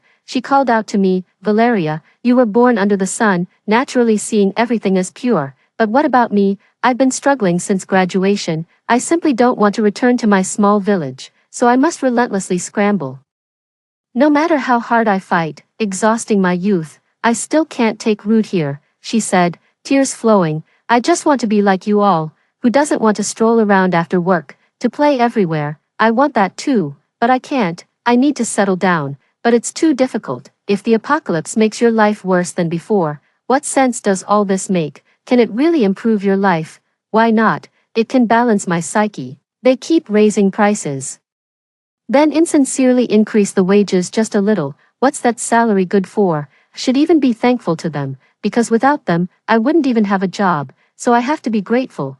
Her smile was tinged with bitterness. You know, the happiest time for me was just when the apocalypse broke out. Everyone was equal, surviving just for the sake of survival, no matter how glamorous people looked on regular days. No matter how much they bullied others, everyone was brought low. Molly laughed wildly, hands on her hips. that's how it should be. Why should people be born into different social classes, some inheriting fortunes at birth, while others die unclaimed? They are so arrogant, utterly indifferent to us, as if we are like wildfire, unquenchable, just like the wild grass that springs back to life with the breeze of spring, providing them with endless wealth. So you have to promise me, let's destroy the old clock. Okay. Give everyone an equal opportunity to start over and reshape the world, Molly pleaded with me, gripping my wrist tightly with one hand and fervently rubbing the pattern of the old clock with the other, her nails almost digging into my flesh. It really hurt. This woman was ruthless. I shook off her hand and tied her up with the rope I had prepared. I reject your request. Is this really giving everyone a chance to reshape? You're taking away the hope of survival from those who are physically weak. If you let the meteor fall this time, you will also be one of those destroying their lives. She stared at me blankly, then struggled violently, like a madwoman, constantly saying, let me go, let me go. I just want to let the events of the past continue. Is that wrong? Can't we just let nature take its course? I looked at her, my gaze growing colder. Her ideas were extremely paranoid, to reshape the world. She was willing to doom everyone, but isn't the world always reshaping? It's just that the changes are not very significant. I want to save the world, she wants to destroy it, back and forth. It amounts to nothing. No, I need to get the key quickly. The meteor is falling tomorrow, and it will slowly affect the world until the zombie outbreak a year later. So I laid out the facts. Of course not. Have you ever thought, even if the apocalypse comes, those people will still enjoy their original treatments? Your dream of equality for all is just a dream, impossible. You're lying to me, you're just trying to trick me into giving up the key. I won't be fooled. Her laugh was sinister, making me frown. She lay flat. Heh, woman, you just want the key, right? Search for it yourself. With that posture, could I really find it? Unlikely. I chose to continue persuading her. A joke. How could I, Valeria Sakuraoki Hanleying, not persuade her? I needed to make her wholeheartedly convinced. First, I would shatter her beliefs, and second, would change her views. Completely persuading her, then I activated the old clock, which immediately displayed a series of images. After the apocalypse, the former richest man of City A and some well-known tycoons were heavily protected, living even more extravagantly than before the apocalypse, even more openly, since legal restrictions no longer applied. She immediately looked at me with tearful eyes, filled with disbelief. How could her steadfast beliefs be wrong? They couldn't be wrong, it wasn't possible. Molly shook her head frantically, her head almost blurring into an afterimage. My gaze followed her movements. After a long time, she finally stopped. My head spun dizzyingly as she collapsed onto the carpet. The first tactic had worked, shattering her beliefs. But at what cost? It was all so harmful to each other. After resting for a while, our conversation continued. Even if what you believe is right, what about you? You and they are no different in the end. It's just the pot calling the kettle black. You survived, but not without taking lives yourself. The once dragon-slaying girl had turned into a dragon herself. I spoke with righteous indignation, trying to make her reflect on her own actions. She scoffed. How could I be like those degenerates? They are demons, while I am the embodiment of justice. I disdain the act of killing. Once someone takes a life, they can't be reborn. Anyone who has even a trace of blood on their hands is corrupted in thought. No killings, not assimilated by the apocalypse. Could my guess, Valeria Sakuraoki Hanaleing, have been wrong? That shouldn't be. I untied her, watching her cautiously. She simply lay down on the ground. I give up on my previous decision. You probably can't accomplish what you intended. What do you plan to do next? Molly quickly regained her composure, true to her reputation as a long-standing champion of resilience. As soon as her beliefs crumbled, she bounced back, quickly finding the best possible solution. She slammed her hand on the table. Since the world can't be restructured, I'm done playing spy. Let whoever wants to live that life go ahead, pointing to the dark circles under her eyes. She complained to me, look at these. I apply foundation for ages every day, and sometimes it still doesn't cover them. Molly's voice trembled. Waking up early every day, working overtime without extra pay. They are worse than the most notorious exploiters. I tentatively spoke. If I said I could solve your problem, would you give me the key? You'd be doing me a favor. Her smile returned. As long as you can stop everyone from being exploited, I'll give it to you right away. Stopping the capitalists from exploiting others, isn't that against their very nature? I gave a sheepish smile, inwardly calling out to the watch countless times. but it remained silent. I pretended to throw away the weight stone, threatening it, and it finally spoke, albeit weakly. I have a solution. Problem solved. Excellent. I nodded at Molly. I accept your terms. She clapped her hands, efficiently tossing the key to me as if it were a hot potato. The key was now successfully in my hands. Truly, I am the chosen one. Splendid. I gave myself a thumbs up. I took the key, observing it closely. It was silver, dazzlingly so, and under the moonlight, it seemed to be enveloped in a layer of mystery, utterly alluring. Seeing the deal concluded, Molly sat cross-legged, relaxed and carefree as if a weight had been lifted off her shoulders. She poured herself a drink and began sipping it. In no time, her cheeks were flushed, with the alcohol loosening her tongue. She became more talkative. Actually, I was hesitant at first about handing over the key. The apocalypse was so brutal, with the stench of blood everywhere. The only thing that attracted me was its potential to restructure the world. I deliberately ignored the disasters involved. Children and the elderly are vulnerable, always at risk of being abandoned. I thought those at the top could be brought down, and those below could climb up. It wasn't just about birthright. The diligent could reap rewards.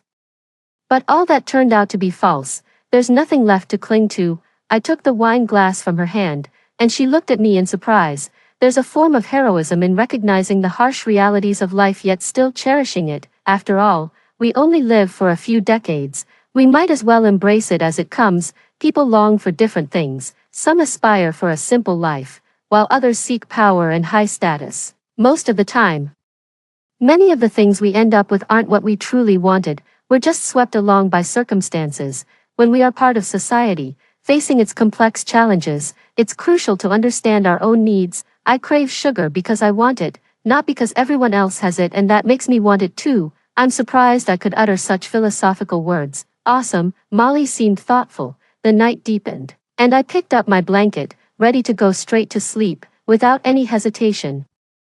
She grabbed the blanket and covered her head. I decided not to argue with someone who was clearly distressed.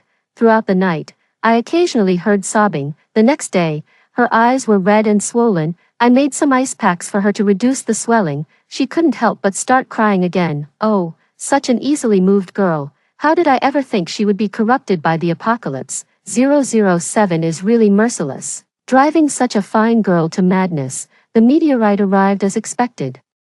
She took the key, and I released the old clock. With one final flash, the old clock took the meteorite back to outer space.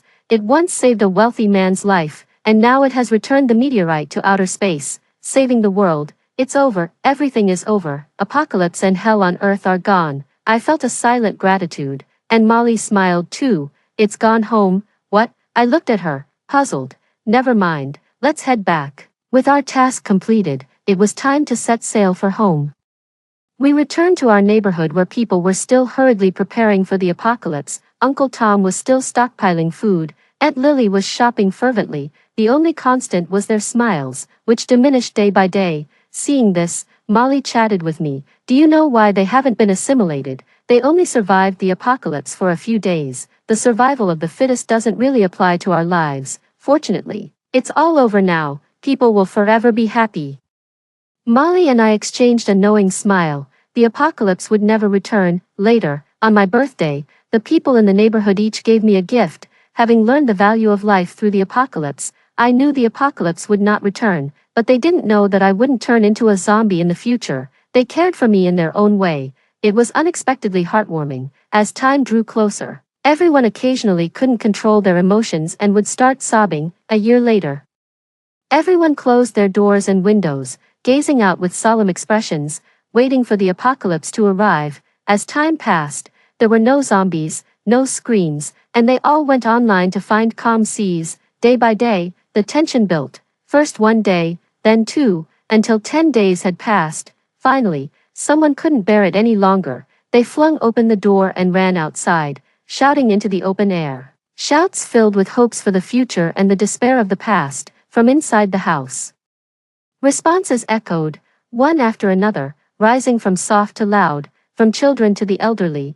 Eventually, everyone was shouting while tears streamed down their faces, unable to put their emotions into words. In that moment, they finally believed that the end of the world was not going to come. The following night, the sound of fireworks was unceasing. accompanied by the beating of drums and the crackling of firecrackers. People sang and danced in jubilation, everywhere.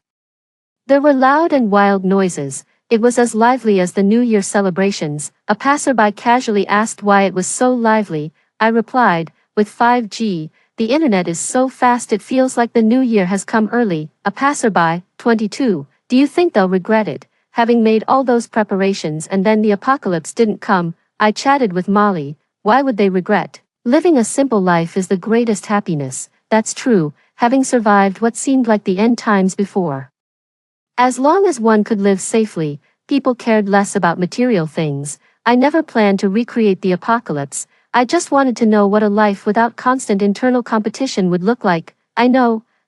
She looked puzzled. I believe you. She nodded slightly, her eyes filled with mirth. The feeling of being trusted is truly wonderful, facing one's own desires, understanding what one truly wants, and then achieving happiness. Molly had quit her job a year ago, and since then, we had traveled everywhere, no longer haunted by the specter of 007. Speaking of which, when will Ancient Bell fulfill its wish? When will it return from outer space? I replied indifferently. The mental supernatural ability isn't very obvious in the early stage. You'll know about it later. In the 2 months, we kept hunting zombies, looking for crystal cores, and working out. Our supernatural abilities had a qualitative breakthrough.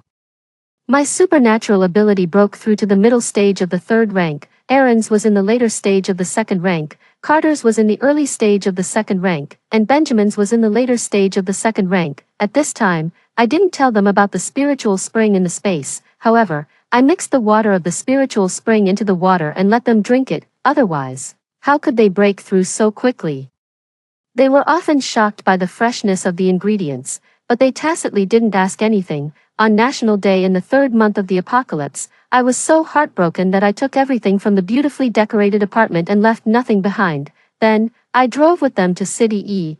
There would be rare 2nd rank and 3rd rank zombies, and the crystal cores in the zombies' brains had a very high purity. Most importantly, we would meet Aurora, a teammate with a healing supernatural ability from my previous life. In my previous life, she not only had a healing supernatural ability but also was a very powerful scientific researcher. The zombie vaccine she was researching had made preliminary breakthroughs. However, later, she accidentally touched zombie blood and turned into a zombie.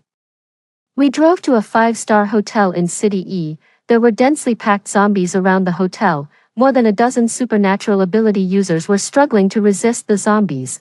There were too many zombies, and their numbers were gradually decreasing. Their supernatural abilities were almost exhausted, but the number of zombies didn't decrease much. Just when they thought they were about to die, a teen walked towards them through the flames. For our team, cutting these ordinary zombies that hadn't evolved was like cutting Chinese cabbage. There were just too many of them, and it was very laborious to clean them up. It took a full 2 hours to finish. Thank you. If it weren't for you, we would have died, said the supernatural ability users who had just cleared the zombies as they bowed and thanked us. It's nothing. It's just a piece of cake. After entering the hotel, I saw not only Aurora but also Amelia. However, Wesley was no longer by her side. Instead, there was another man. Amelia was very surprised to see me, but there was more resentment in her eyes. When we entered, the atmosphere among the crowd became much more silent than before. Everyone had their own thoughts. But soon, Amelia broke the silence. Isabella,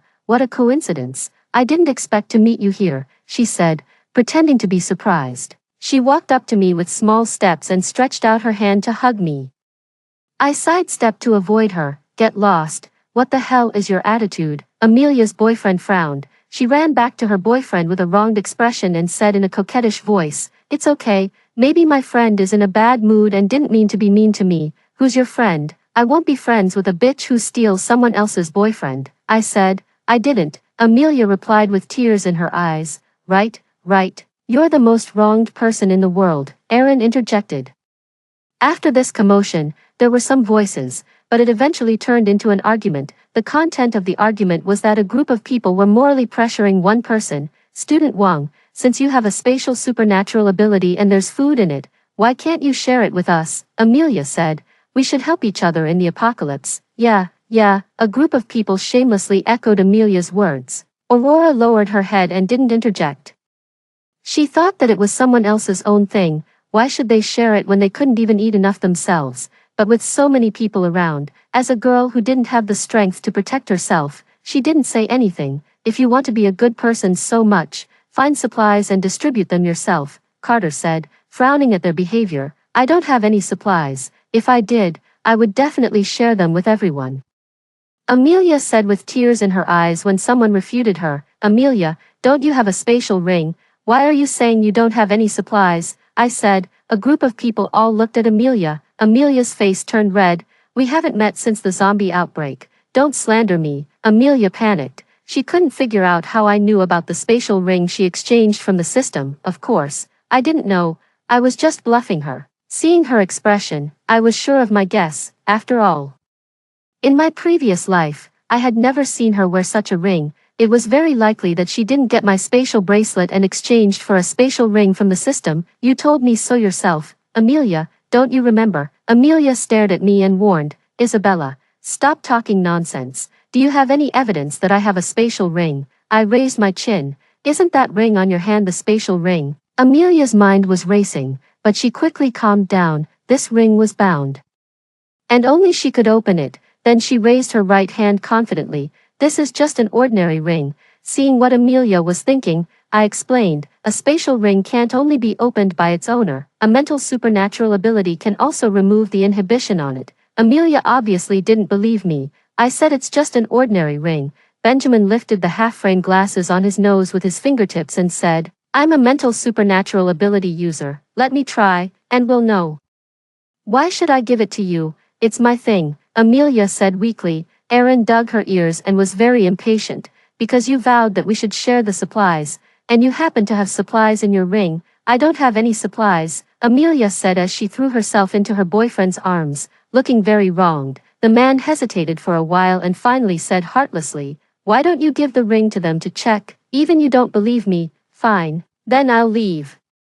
Seeing them being affectionate and pulling each other, the red-haired man in the crowd couldn't stand it. He walked up to Amelia, grabbed the ring from her finger, and threw it to Benjamin. You can leave, but leave the ring behind. If you keep refusing to show the ring, what else could it mean but that you have a guilty conscience? With the red-haired man's interference, Amelia could only pray that the ring couldn't be opened. But contrary to her wish, Benjamin not only opened the ring but also poured out all the supplies in the space. Seeing the supplies piled up like a hill on the ground, the man pushed Amelia away with a disappointed expression. His heart was almost broken. He had risked his life to find supplies before, hoping that Amelia could eat and sleep well. He never expected that he had been a clown all along. 9. Amelia squatted on the ground and cried, but no one paid attention to her. The supplies piled up like a hill were quickly divided and eaten up. When Carter saw Amelia slipping away quietly, he was about to chase after her, but Benjamin grabbed the back of his neck. Don't go. Carter hesitated for a while and said, but, just listen to me. After saying that, Benjamin also rubbed Carter's fluffy hair. Okay, Carter replied helplessly. Later, I invited Aurora to join our team. We formed a 5-person team, after searching for a long time. We finally found third-rank zombies. After killing the zombies, we found a villa to use as our base. But not long after, Amelia came with a large group of people. Brother Lynn, it's her who bullied me, and she even made people take my spatial ring, Amelia said, looking wronged as she was hugged. Just a bunch of losers. Do you think you can beat us? Carter laughed loudly, not giving them any face. Then the coercion we exerted was at least in the later stage of the 2nd rank. And the highest was in the early stage of the 4th rank. Each rank was a watershed, and the gap was really huge. Amelia didn't have supernatural abilities, so she naturally didn't know our levels. She thought the people she brought could defeat us. Her system didn't know either because her system only had a task release panel and an integral mall exchange panel. The 3rd-rank man in the lead was very sensible. He slapped Amelia and sent her flying to the ground. He clearly distinguished between his life and a woman. You dare to deceive me, brothers, retreat. Amelia quickly got up and chased after them. Brother, don't leave me behind, take me with you, woo-woo. The men Amelia brought drove away, leaving Amelia to eat their exhaust. Isabella, you forced me, she said, getting angrier and angrier. She turned around and looked at us fiercely. The surrounding momentum kept rising, gradually climbing from the 1st rank to the later stage of the 5th rank. I thought she would attack me first, so I got into a fighting stance early, unexpectedly. Her wind blade attacked Aurora. We all didn't expect this. After all, she should hate me the most here, so we couldn't even help Aurora block the attack. Fortunately, after our training, Aurora wasn't as weak as before and managed to avoid the fatal blow. However, the wind blade cut through her arm, and the wound was so deep that blood gushed out. The members of our team were enraged by this action and launched an attack on Amelia. At first, we were at a disadvantage. After all, there was a big difference between the third, fourth ranks and the fifth rank, but gradually, Amelia became more and more exhausted. After all, she had never used her supernatural ability. She had the strength of the fifth rank but didn't know how to use it. In the end, she was sent flying like a kite with a broken string. Then she spat out a mouthful of old blood with a, "Wow." Carter used his wood-based supernatural ability to tie Amelia up tightly. I walked over and asked, "Why did you want Aurora to die?" Amelia spat out a mouthful of blood. "Bah, because she's a bitch and deserves to die."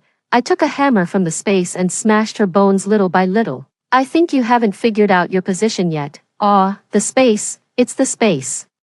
You've time traveled too, right?" "It's my turn to ask questions." "You're not qualified to ask me," I said and hammered again. Amelia let out screams. I'll talk, only if she dies. The vaccine against zombies won't be successfully developed, the zombies won't disappear, and my system won't disappear either." It was just as I guessed. In my previous life, Aurora's death wasn't an accident, it was all Amelia's doing. "Damn it," Aurora said angrily.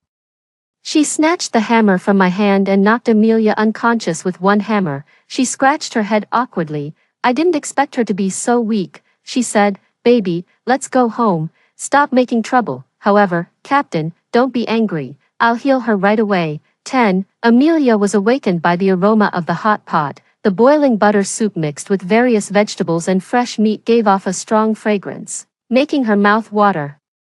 Then she found that the injuries on her body didn't hurt anymore and were all healed. She tentatively said, "Isabella, have you forgiven me?" After eating and drinking to our fill, I put down my chopsticks, picked up the hammer on the ground, and smiled evilly. "I will never forgive you in my life."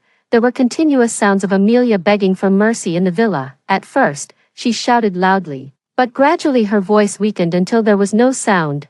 Aurora said, "Captain, you're so scary." Carter nodded in agreement. "I agree. What are you talking about?" I smiled. Carter quickly tried to change the subject. "It's nothing, Aurora. Heal her in 7 days. Don't let her die so easily." I'll be very tired, Captain. I'll give you a second-rank crystal core for each treatment." "Wow, suddenly I don't feel that tired anymore," Aurora replied with a smile. 11. 3 years later, Aurora developed a vaccine that could prevent people from turning into zombies after being scratched or bitten by zombies. She became a hot scientific research genius in the country. The vaccine was gradually promoted nationwide, and the world was slowly returning to order. Except for Aurora, our team all accepted military management and joined the National Special Guard. As for Amelia, after Aurora developed the vaccine and the system was separated from her, I personally ended her life. Story 2.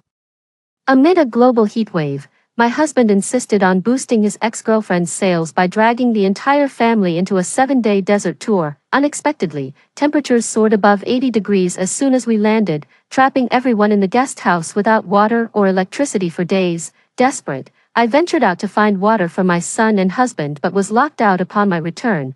Through the window, I saw my husband and his ex enjoying air conditioning and a lavish meal while my son mockingly waved an ice pop at me. "You fool, there's plenty of supplies inside. Every night after you fall asleep, Dad and Chloe feast," my son taunted. "Just die already. You're old and ugly and always bossing me around. I want Aunt Chloe as my new mom." I died of thirst and hunger at the doorstep of the guest house, filled with resentment. When I opened my eyes again, I had been reborn just days before the onset of the extreme heat. "Is this how you mother? Always on business trips and overtime. Lucas has grown up without you. You should take him on vacation during his summer break. Show him the world," they argued. "Chloe's company is offering this luxurious 7-day desert tour. It's all-inclusive and reasonably priced at $100,000. I suddenly opened my eyes. The blisters from the high heat had vanished, and the burning pain seemed to linger in my throat. But the coolness beside me made me momentarily disoriented. Touching my smooth cheek, I wondered, wasn't I dead? In a strange desert city, I had braved temperatures of 70 to 80 degrees to find water for my family. When I returned, cracked lips and body blistered, I was locked out. Through the glass, my husband sat comfortably with his ex, provocatively smiling at me while my son affectionately called her Mom Chloe. They looked like a real family, ignoring my desperate pleas outside, leaving me to die in the scorching heat. As I lay dying, my skin sizzled against the hot ground, my throat filled with blisters, and my heart overflowed with hatred. I had been blind to consider these beasts my family. If I had another chance, I would ensure these traitors suffered eternally. Now, I grabbed the nearby phone. August 5, 2024. I had been reborn 5 days before the catastrophic heat. My husband still held the brochure, his face blending with the memory of him locking me out. Seeing the brochure nearly touching my face ignited a fire within me. It was this tour that led to my previous demise, manipulated by this freeloader. Feeling guilty about my son, I had signed up without hesitation. As the departure neared, I discovered the private guide was his ex-girlfriend, and all this was just to boost her sales. With growing indignation, I slapped him hard. The sound was crisp and sharp. His face turned to one side, and he fell silent, staring at me in astonishment. After all, I had married him for his looks and tolerated his idleness at home for years, never speaking harshly or laying a hand on him before. The numbness in my palm made my rebirth feel all the more real. I spoke coldly. If you're just a pretty face, then act like it. I've given you too much leeway over the years. You better understand your place. I'm not fit to be a mother. All these years, everything we've eaten, used, and the house we live in were earned by me alone. I hired help for cleaning and cooking, and I've been responsible for Lucas's everyday life and education. What have you ever done for this family? Sitting around, not earning a penny, and still acting all high and mighty. Who do you think you are, relying on your sugar mommy to support you? My husband's face instantly turned the color of liver, his fingers clenching into a trembling fist, clearly stung by my words. He took several deep breaths to suppress his anger before speaking again. His voice cold and resentful. Ella, you've gone too far. Just because you make some money, you forget who you are. I'm your husband. I stared at his face, scoffed coldly remembering his past deeds, and raised my hand to slap him again. His forehead vein popped, and his arm trembled slightly, clearly holding back his extreme frustration. As I was about to raise my hand again, he quickly grabbed my arm with such force it felt like it could shatter. Ella, my patience has its limits.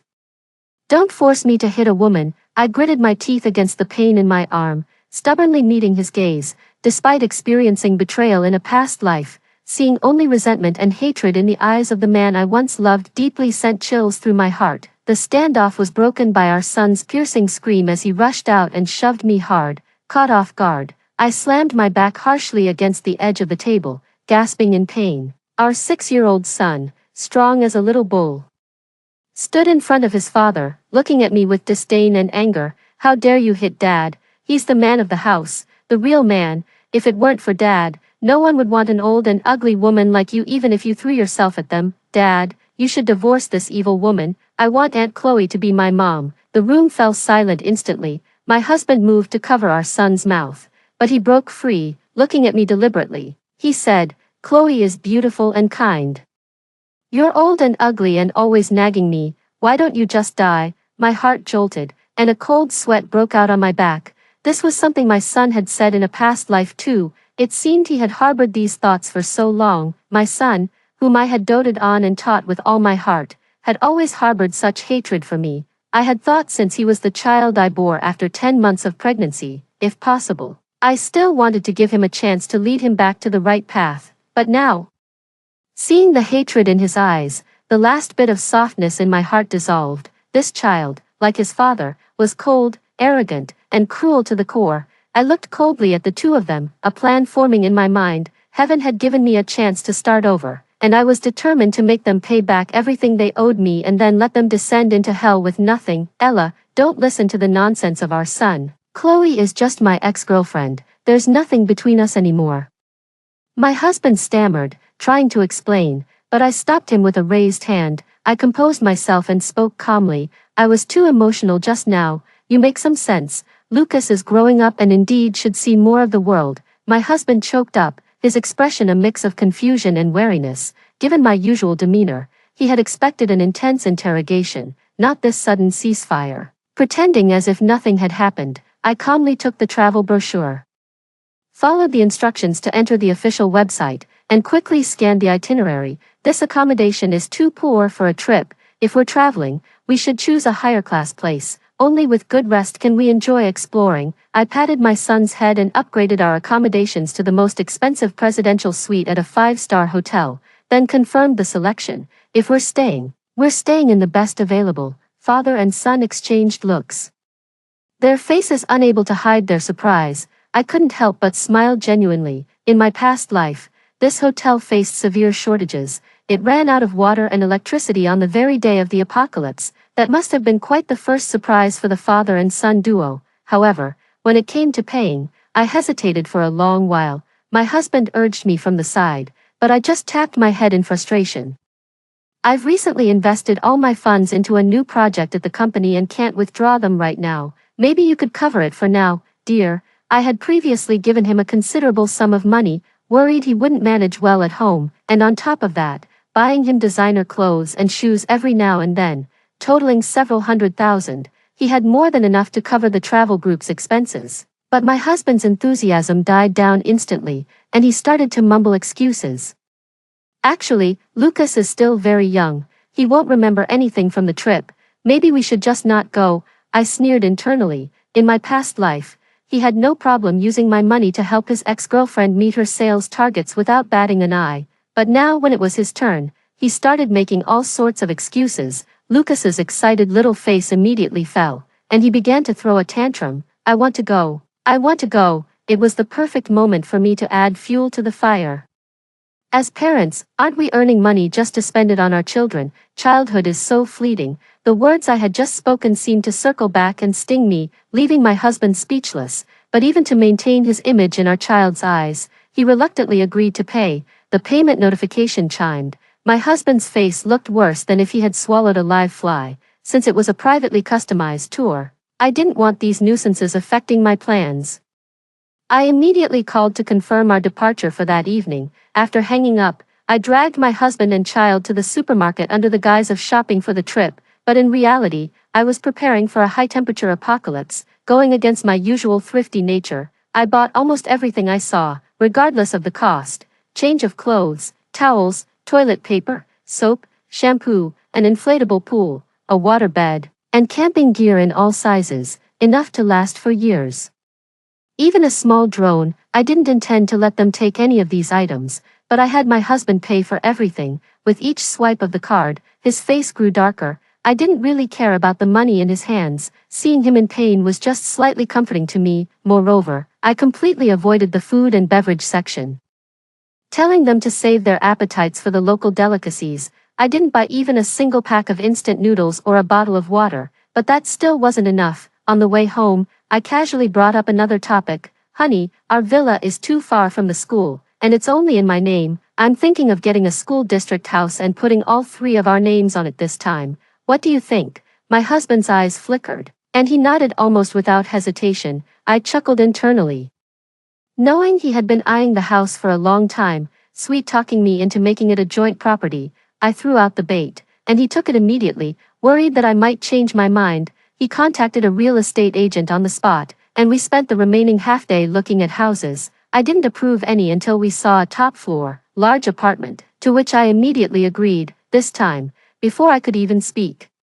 My husband rushed to pay the down payment and asked the agent to help sell our villa. Wife, we'll move right after we get back from the trip. He was rubbing his hands eagerly, but I was just internalizing an estimate of the money he had left. After these 3 major expenses, his little treasury must be nearly depleted. Back home, I personally packed the luggage, keeping anything that might remotely help them during the apocalypse, looking at the pile of essentially useless baggage. I smiled sincerely. In dire situations, it's best to start afresh. Based on my experience from my past life, they alone would embark on the journey. Sure enough, when we arrived at the airport that evening, an unexpected situation occurred. Don't cry yet, Chloe. What do you mean you booked the tickets wrong? Inside the airport, my husband was tenderly comforting Chloe, who was dressed lightly, her doe-like eyes brimming with tears. Jack, I just started work and am not familiar with the process yet. In my hurry, I accidentally didn't book a ticket for Ella, and now all the tickets for today are sold out. Chloe tugged at my husband's sleeve, looking frightened, her voice soft and weak, yet her gaze at me was full of provocation. What should we do, Jack? The plane is leaving in 10 minutes. My husband instinctively put his arm around her shoulders and patted her reassuringly. It's not a big deal. Ella isn't the type to hold grudges, and we all know it wasn't intentional. Then, turning to me, he spoke with finality. Ella, we'll go ahead with Chloe, and you can buy your own ticket and follow us later. I scoffed coldly, recalling a previous life where the same scenario unfolded. In that past life, I became upset upon learning that Chloe was the private guide for the trip. Her repeated provocations and deliberate omission of only my ticket enraged me. Leading to a public altercation with her at the airport, Chloe and I were separated by airport security, and when asked, my husband unhesitatingly twisted the truth, claiming I had initiated the confrontation. I was taken away by the police, while the three of them happily boarded the plane on time. By the time I was released from the police station the next day, I was heartbroken but still worried about my husband and son, eventually buying my own ticket to follow them. That decision led to my demise in a foreign land. I mentally scorned my past self's naive love. Speaking again, my voice was calm and even. This is for the best. Lucas wants his Aunt Chloe, and since I don't have a ticket, you three go on the trip. Just then, my phone rang in my pocket. I answered the call as I walked out of the airport, not forgetting to wave goodbye to them. Have a good trip. My son looked dumbfounded, and my husband was completely stunned. Instinctively trying to follow me but was stopped by Chloe. Jack, Ella is just upset for the moment. She'll come around. We need to board now. With a reluctant bite of his lip, he took Lucas and turned to board the plane. Meanwhile, I answered the call. It was from a real estate agent. Miss Ella, I've contacted the owner of the house you were interested in. They have settled abroad and are eager to sell their property here. It's for sale, not for rent, and I've sent you the contact details.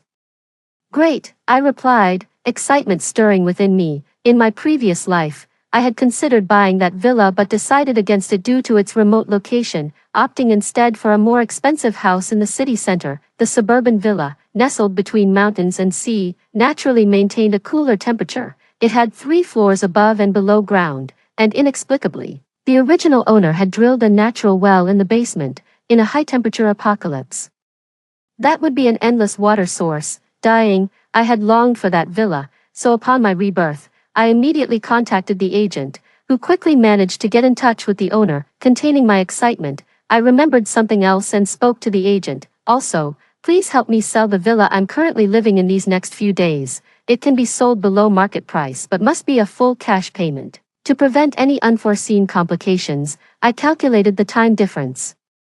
Although it was midnight back home, it was daytime in the owner's country. I immediately called the owner, and after some negotiation, they agreed to sell the house to me for $16 million. Without hesitation, I used all my savings, and for the shortfall, I took out loans from various platforms overnight, ensuring the money was transferred to the owner before dawn. The day after my rebirth, I received the property deed and the keys to my new villa with the help of a real estate agent. I excitedly toured the new villa, eventually stopping by the well. I bent down to scoop up some water and took a drink. The water was refreshingly cool and sweet. This was a happiness I couldn't achieve in my past life. Feeling emotional, I scooped up more water and splashed it on my face. Now was not the time to be upset. There was much to do. The priorities were a major shopping spree and reinforcing the house. I had secured loans from various platforms and, just in case, I even mortgaged the company I founded to borrow a significant amount of money.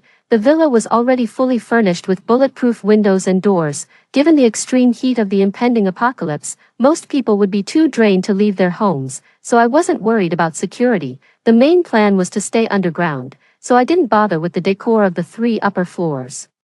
I hired the most expensive local renovation team and paid extra to have the house renovated within 3 days. Solar panels were installed on the rooftop and all sun-exposed rooms on the upper 3 floors. The 3 underground levels were focused on insulation and waterproofing. The first and second floors had thermal insulation layers added to the floors and walls, along with numerous electrical outlets. The third underground level was meticulously waterproofed multiple times, divided into a bathroom, toilet, and had its own drainage system. The renovation team was highly skilled. and within less than 2 days, the team leader proudly told me, "Miss, we've finished the renovations with the best materials available, complete with whole house surveillance. If there are any issues, just call us for repairs." I inspected everything and couldn't help but nod in satisfaction. Indeed, you get what you pay for. Their efficiency was truly high. While waiting for everything to dry, I didn't sit idle but drove straight to the electronics wholesale market.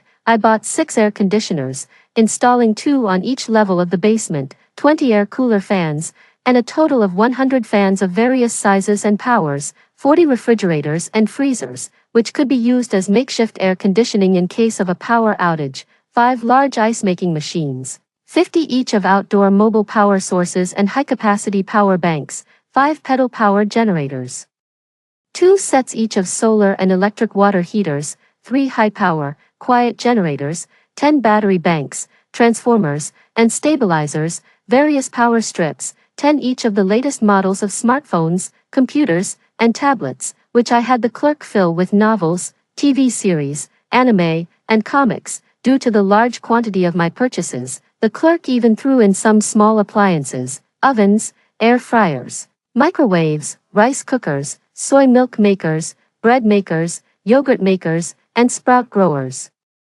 I accepted all of them as listed. All of these items would be delivered and installed by professionals. Next were consumable items such as food, household supplies, and medicines. I then visited the food wholesale market. I showed the clerk a guide to stocking up for the apocalypse, which online friends had compiled. It was much more comprehensive than anything I could have thought of. In addition to staple foods like rice, flour, grains, and oils, vegetables, and various types of meat. There were even rice, millet, black rice, corn, red beans, soybeans, oatmeal, milk, various kinds of tea for brewing, lemon slices, black sesame paste, soy milk powder, and various canned fruits, frozen dumplings, buns, wontons, spring rolls, siumai, and glutinous rice balls, dried meat, dried fruit, potato chips, candies, jelly, cookies, bread, sausages, cheese, and beverages, bagged pickled radishes, pickled cucumbers, and other small pickled vegetables, self-heating hot pots, rice, pizzas, and soups, bagged instant noodles, hot and sour noodles, and potato noodles, semi-finished products like egg tarts, Orleans grilled wings, chicken legs, chicken steaks, beef steaks, lamb chops, and chicken rolls, butter, chocolate, and other essentials, even included some chewing gum. I also prudently purchased 1,000 bottles of purified water in case the groundwater level drops later on. Then, I headed to the pharmacy. I bought 5 boxes each of fever reducers, cold medicines, painkillers, anti-inflammatory drugs, stomach medicines, and medications for various sudden illnesses, 10 boxes each of various vitamins and calcium supplements, 20 rolls of bandages, 250 bottles of medicinal alcohol, iodine tincture, and disinfectants, 200 boxes of waterproof band-aids and masks. Most importantly, I bought 100 boxes each of fever patches and heatstroke prevention medicine to have as backups. I also acquired some traditional Chinese herbs like chrysanthemum, honeysuckle, mint, dandelion, and isatus root to clear heat and detoxify. Finally, I purchased an additional set of audible surveillance equipment and 3 safes. To be cautious, I hired a moving company from the neighboring city to transport these consumable items. After everything was arranged, I received a call from a broker telling me that someone was willing to buy my current villa for 20 million, which was lower than expected, but after some thought, I promptly agreed. We met, completed the payment, and transferred ownership in one go. Seeing the balance in my bank account brought me peace of mind. With this money, even if the apocalypse ends, I can pay off my debts and return to my former life. The items in the new villa were gradually put in place, and only 3 days had passed. I seized the opportunity to return to the original villa, sold all the furniture and decorations at low prices, returned the unworn clothes and shoes I had bought for my worthless husband and spoiled son,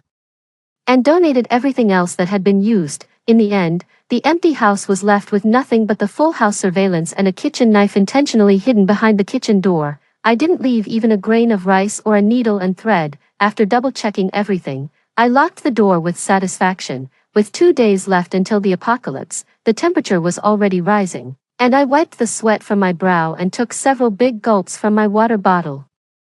My phone rang in my pocket. It was my husband. Ella, it's been 3 days. Why haven't you come over? This damned weather is getting hotter, and the 5-star hotel we're staying at just lost water and electricity. No telling when it'll be back. Lucas is crying from the heat. My husband went on and on, hoping to hear my explanations and concern. In my previous life, if I had heard that he and our beloved son were suffering so much, I would have been heartbroken and helpless. Perhaps even flying over to suffer along with them, or doing everything possible to help them out of their predicament, but the Ella who always thought of them first in her previous life is gone, so I responded indifferently. It's a desert city, heat is normal, it might cool down by evening, tough it out, you're both grown men, if you have problems during your trip, talk to your tour guide, I'm not a travel agency, why bother me? My husband, who had never been talked back to like this, changed his tone in frustration. Is this never going to end? Ella, I already said what happened at the airport was an accident. You're still acting petty and sulky, thinking you're a little princess. If you know what's good for you, buy some food that Lucas and I like and come over quickly. I might still forgive and forget, perhaps thinking that he had already secured the house. He didn't bother pretending anymore and even blatantly showed his true colors. You nag all the time. You're nothing compared to Chloe's gentle nature. Anyway, I paid the down payment for the new house, so it will only be in my name, unless you kneel and apologize. We are getting a divorce when we return. I was busy organizing and placing items in the new villa, his endless nagging going in one ear and out the other. I casually replied, fine, I agree to the divorce. There was a second of silence from him. Then he exploded in anger. Ella, say that again. I immediately hung up. He persistently called back, but I decided to block and delete all contact information of him and my son. By then, the sun had already set. Despite the villa being quite hot, I glanced at the thermometer hanging on the wall. 45 degrees, only one more day to go. The onset of the extreme heat was already taking shape. After being busy non-stop for so many days, I was surprisingly not sleepy at all, and took a tour around my domain, checking each floor. The 3rd floor upstairs was covered with glaring solar panels. The air conditioning on the 3 floors below was already in operation. The first basement level was neatly stocked with shelves of instant noodles, cereal, bottled water, self-heating hot pots, chips, and other room temperature foods, along with essentials like toilet paper, towels, and spare clothes. The second basement level housed various fridges and freezers, with fresh vegetables and fruits in the chillers, and different kinds of meats and a variety of ice creams and popsicles in the freezers, mainly powered by the solar panels. Just in case, several large portable power sources for camping were also stored around. Butter, chocolate, and various sauces, which fear high temperatures, were also kept on this level. Then there was the most crucial, the 3rd basement level, which would become my most frequented spot. The bathrooms and showers with independent drainage were all set up. I had also purchased a water pump in advance and placed it in the well to ensure water availability in case of a cut-off. Finally, while water and electricity were still running normally, I inflated the swimming pool and water bed my husband had bought before, filling them with air and water. I also prudently topped up the villa's utility cards with thousands of dollars. After a final contented inspection, I felt everything was in order. I stepped out for a delightful hot pot meal, then bought several boxes of different flavored ice cream pops and a few large watermelons, squeezing them into the freezer wherever there was space. After everything was arranged, I locked the doors and windows and went down to sleep on the water bed in the 3rd basement level, sleeping deeply. I was woken up by the ring of a phone call, from an unknown number. I glanced at the clock on the wall. It was already 7 p.m. the next day, and the temperature upstairs had soared to 55 degrees, only 5 hours left until the extreme heat apocalypse. After quickly washing my face, I answered the call. The voice on the other end immediately snapped me to attention. Ella, did you sell our villa? Where are you? They had actually returned before the apocalypse. I instinctively hung up the phone and hurriedly turned on the original villa's surveillance. My husband, son, and Chloe were standing in the living room, sweating profusely and discussing something. I turned on the surveillance audio. Jack, how could sister just sell the house without saying a word when she's upset? There's not even an air conditioner here, and Lucas is about to get heatstroke. She's being too irresponsible as a mother. My son was indeed suffering from the heat. Slumping against the wall, no longer his usual arrogant self. My husband wiped his sweat and tried to turn on the kitchen faucet. Water gushed out. All three perked up, scooping water with their hands and gulping it down, even pouring some over their heads. I pounded my leg in regret. A misstep. I had forgotten to cut off the water supply to the old villa, inadvertently giving them a break. I watched as they quenched their thirst and sat back down. Dad, where did Mom go? I'm hungry. I want to eat the little wontons Mom makes. Lucas spoke listlessly. He wasn't close to Aunt Chloe anymore, pushing her away when she tried to comfort him, even directing his anger at her. It's all your fault. If you hadn't failed to book Mom's ticket, she wouldn't have gotten mad. I should be sitting in air conditioning eating watermelon right now. It's all your fault, you wretch. Why don't you just die? Watching this, I couldn't help but laugh. My son's harsh words spared no one, aimed solely based on who was useful to him. But speaking of little wontons, I felt a bit hungry too. I got up, turned on the camping gas stove to boil some water, and went down to the second basement to fetch a box of previously prepared frozen wontons, dropping them into the boiling water, stirring occasionally. She continued to watch the drama unfold. Chloe awkwardly withdrew her hand and resumed her efforts to stoke her husband's anger. Yes, Jack, it's so hot today, it could be deadly. How could Ella just leave you here like this? Your family after all. Her husband repeatedly called me with a gloomy face, but without exception, I hung up each time. His gaze grew colder and colder. Eventually, he stopped trying to contact me and instead opened an unfamiliar app on his phone, where a little red dot was highlighted on the map. It's okay, I had installed a tracking app on her phone. Bitch isn't answering my calls. Huh, good, she'd better hope I don't find her.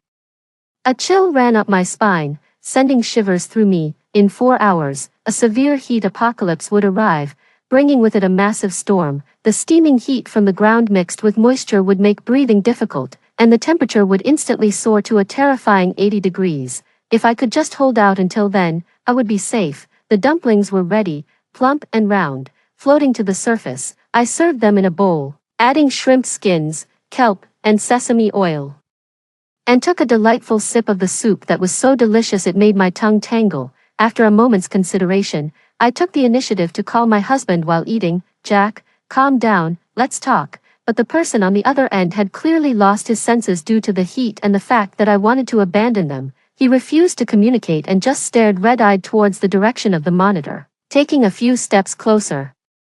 He showed me the small red dot on his phone that marked my location, his lips twisting into a cruel, mad smile. So, you really want me dead? Want to guess who will end up killing whom? Ella, I'm coming to find you now. I tried to calm him down with my words, but to no avail. This time, he hung up the phone himself. He wet all the clothes in the suitcase and draped them over their heads. Turning, he saw a kitchen knife behind the kitchen door, grabbed it without hesitation, and even took a heavy steel pipe in his hand. Then he headed straight towards my location on the map. Before leaving, Chloe didn't forget to smirk provocatively at me. Sister Ella, we're coming to find you. I casually curled the corner of my mouth, turned, and picked up a watermelon soaked in the well, slicing it open and scooping out a big spoonful. The juice was rich and sweet, refreshingly cool, and I squinted in comfort. Dark clouds filled the sky outside, with occasional distant thunder. With no vehicles on the road, the three of them had to walk. When I saw them again on the monitor, it was over 3 hours later. By then, all three were panting heavily, especially Jack, who was carrying the steel pipe, his eyes filled with almost tangible murderous intent. By now, I had eaten and drunk my fill, and even watched 2 episodes of a series while enjoying an ice pop.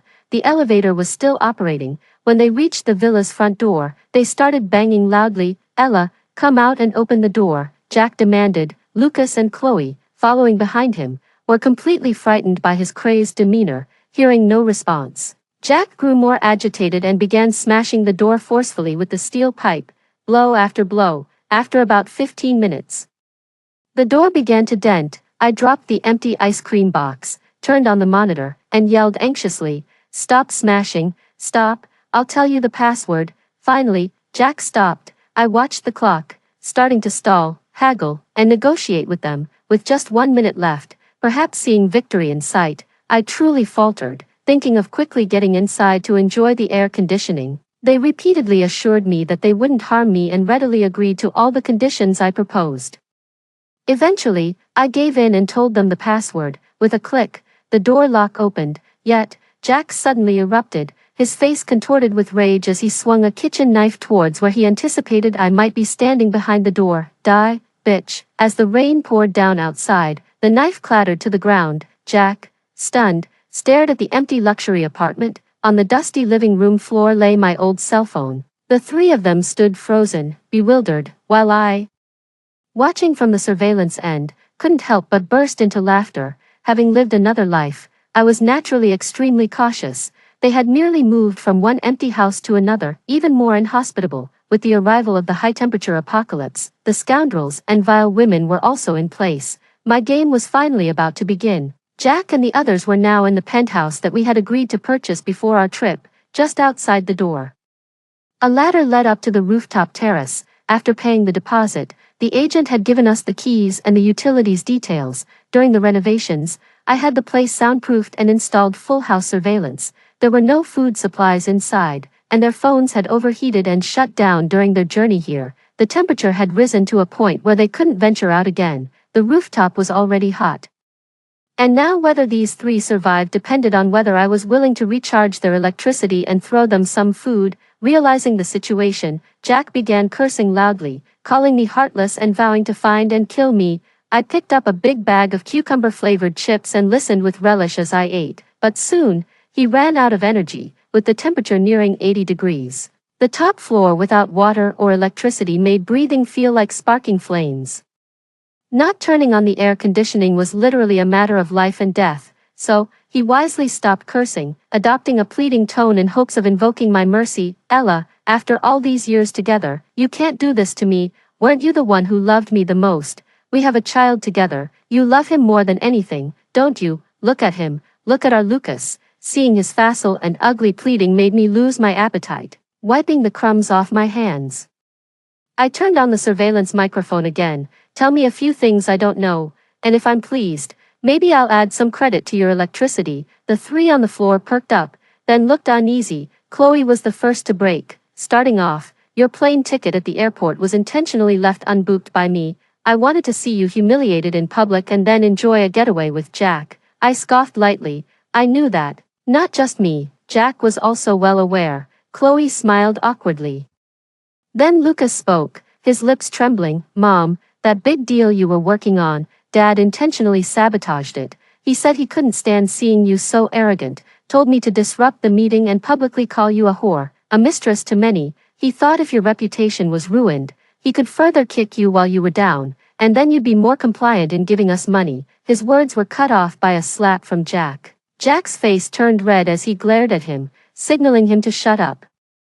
But I simply continued. I knew that too. The father and son were stunned, their mouths opening and closing, but soon, they didn't have the luxury to argue back. As the temperature continued to rise, Jack, gasping for breath, finally snapped at the camera. I've been sleeping with Chloe for a long time. I originally planned to ditch both you and your mom on this trip and elope with her. Lucas's eyes widened in shock, unable to believe what he was hearing. Jack, however, didn't even glance his way, his attention fixed solely on the monitor. So that's how it is. This is the first time I'm hearing about it. I nodded in understanding, generously topping up $10 for their electricity and thoughtfully turning on the air conditioner. The temperature in the room finally began to drop, but an eerie silence fell among the three of them. Their son, Lucas, was the first to break the silence aggressively. Dad, was what you just said true? Weren't you two supposed to take me with you? Was it all a lie? Both the unfaithful man and woman averted their gazes, pretending not to hear his accusation, leaving Lucas to rant and rave in frustration. Used to getting his way, Lucas couldn't handle being ignored and started to lash out. He struck at Jack and was quickly knocked to the floor by a few sharp slaps. Then he turned his anger towards Chloe. It's all your fault. You must have seduced Dad, despite his small stature. He was surprisingly strong, grabbing Chloe's hair and not letting go, causing her to scream in pain and desperately seek Jack's help. Jack, unwilling to see his lover in distress, slapped Lucas several more times. This time, Lucas's stubborn side kicked in, and he bit into Jack's hand, refusing to let go. The three of them were caught up in a heated brawl. Meanwhile, I was in a great mood, preparing a curry omelet rice dish. I poured the beaten eggs into the pan. letting them partially set before rolling them into a bundle, frying them until golden and crispy on the outside but still slightly runny inside. I laid this over glistening white rice, drizzled curry sauce over it, and gently cut it open, the runny egg mixed with the curry sauce, covering the rice with a delicious aroma. In my past life, they had tricked me and left me outside for 2 full days without a bite of food or a sip of water, driven by hunger. I had to resort to peeling bark and nibbling on tree leaves to get a bit of moisture. Now, with the temperature in this underground level not even reaching 30 degrees, I could cook near an open flame without breaking a sweat. I even grabbed a can of cold cola, relishing my meal amidst their chaotic cries of pain, and even had time for a bath and a short nap. After resting enough, I once again turned on the surveillance monitor. The temperature had barely dropped, and they finally realized another problem: supplies. The room was empty. I had made sure there was no food or water left. All 3 were bruised and battered, and now they reunited to check inside and out before returning to the monitor, pitifully begging. I spoke calmly. "I've prepared some supplies for you. They're on the rooftop, in 3 boxes, each secured with a 4-digit code. First." "The code for the first box," I said, my gaze hardening. "Jack, we once had another child. It was winter back then. I was on a business trip in a northern city when Chloe and Lucas suddenly came to see me, saying Lucas wanted to go skiing. I was nearly 3 months pregnant at the time and had planned to surprise my husband upon returning, so I hadn't told anyone yet. However, Chloe found out and persuaded Lucas to push me down the ski slope. I lay in the snow, blood flowing freely beneath me. They left me to freeze for nearly an hour, ensuring the child was lost before calling for emergency help. From then on, not only did I lose my child, but I also developed a condition where my joints would ache unbearably whenever I got cold. Chloe wanted me to keep it a secret for the sake of the child. Looking at Lucas, who had pushed me, I chose to swallow all the bitter consequences alone. Now, bringing up the past, the faces of Lucas and Chloe turned sour. Jack exploded with rage. He grabbed Lucas fiercely, roaring, "What the hell is going on?" Lucas' eyes darted around as he stuttered, "And Chloe said that if you had a new child, you wouldn't love me anymore. I'd be left to starve and sleep on the streets. She also told me that pregnant women are sensitive to cold and sudden impacts, and if I pushed Mom down the snowy slopes, no one would compete with me for attention." Jack, his eyes bloodshot, kicked his son towards the wall. He then turned his cold gaze towards Chloe, trembling. Chloe tried to run but Jack grabbed her by the hair and pulled her back. She screamed like a pig being slaughtered, and as a fist was about to strike her, she cried out while clutching her stomach, "Don't hit me, I'm also carrying your child." At this revelation, Jack instantly calmed down. He looked at Chloe's stomach, chuckled twice in surprise, and carefully helped her sit down. I was stunned, but more than that, I felt a deep chill. In my past life, how blind was I to have chosen such a man as my husband, even caring for him at the cost of my own life. The despicable man and the vile woman quickly smoothed things over and started to discuss the timing of my miscarriage. On December 25th, during the bustling Christmas celebrations abroad, my child silently left this world. There was no sign of sorrow for the lost child on the man's face. Once they had figured out a plan, he eagerly headed towards the rooftop. Halfway there, he stopped, turned back, and dragged Lucas, who was clutching his stomach and gasping for air. He pointed a kitchen knife at his once beloved son. "It's too hot outside, go and bring the supplies down." Lucas, incredulous and cursing under his breath, cowered when Jack drew the knife, and reluctantly left. Outside, a heavy rain was falling, and Jack watched as Lucas climbed the ladder to the rooftop. It took a long time before he returned with just 2 bottles of water and 2 small loaves of bread. Jack slapped him on the head. "You little beast, did you eat some of the supplies?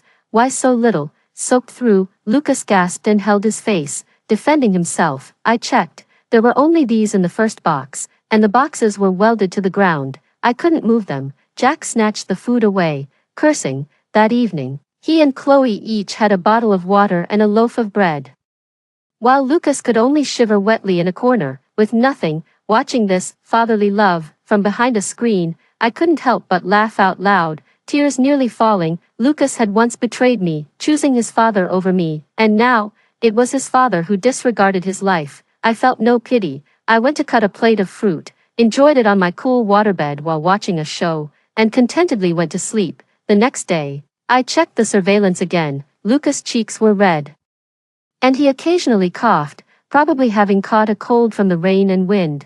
After yesterday's revelations, they had completely turned on Lucas. Not only did they make him massage their backs and legs, but they also pushed him to a corner far from the air conditioner. However, I hadn't paid much for electricity, and the air conditioning soon stopped, forcing them once again under the surveillance. This time, their mutual revelations were much more practiced. Chloe spoke first. Pursing her lips, in fact, every time I reported the cost of our trips to Jack, I inflated the price 2 to 3 times. I've already saved enough for a house with the money I scammed from you, I coldly said. I know. Then Lucas, his voice choked with emotion, I actually knew early on that Dad and Chloe were together. I covered for them during their previous trips. He looked at the surveillance, his eyes red. Mom, I was wrong, they were deceiving me before. Now I know only you truly care about me. Mom, I don't want to stay here anymore. Can you take me away? He sobbed uncontrollably, but I remained unmoved, speaking calmly. Jack, it's your turn. He resignedly closed his eyes, mumbling a few indistinct words, but I heard him clearly. He said, Ella, I bought you an expensive personal accident insurance policy years ago. My body trembled slightly, and I was nearly at a loss for words. All the previous details suddenly linked together in my mind.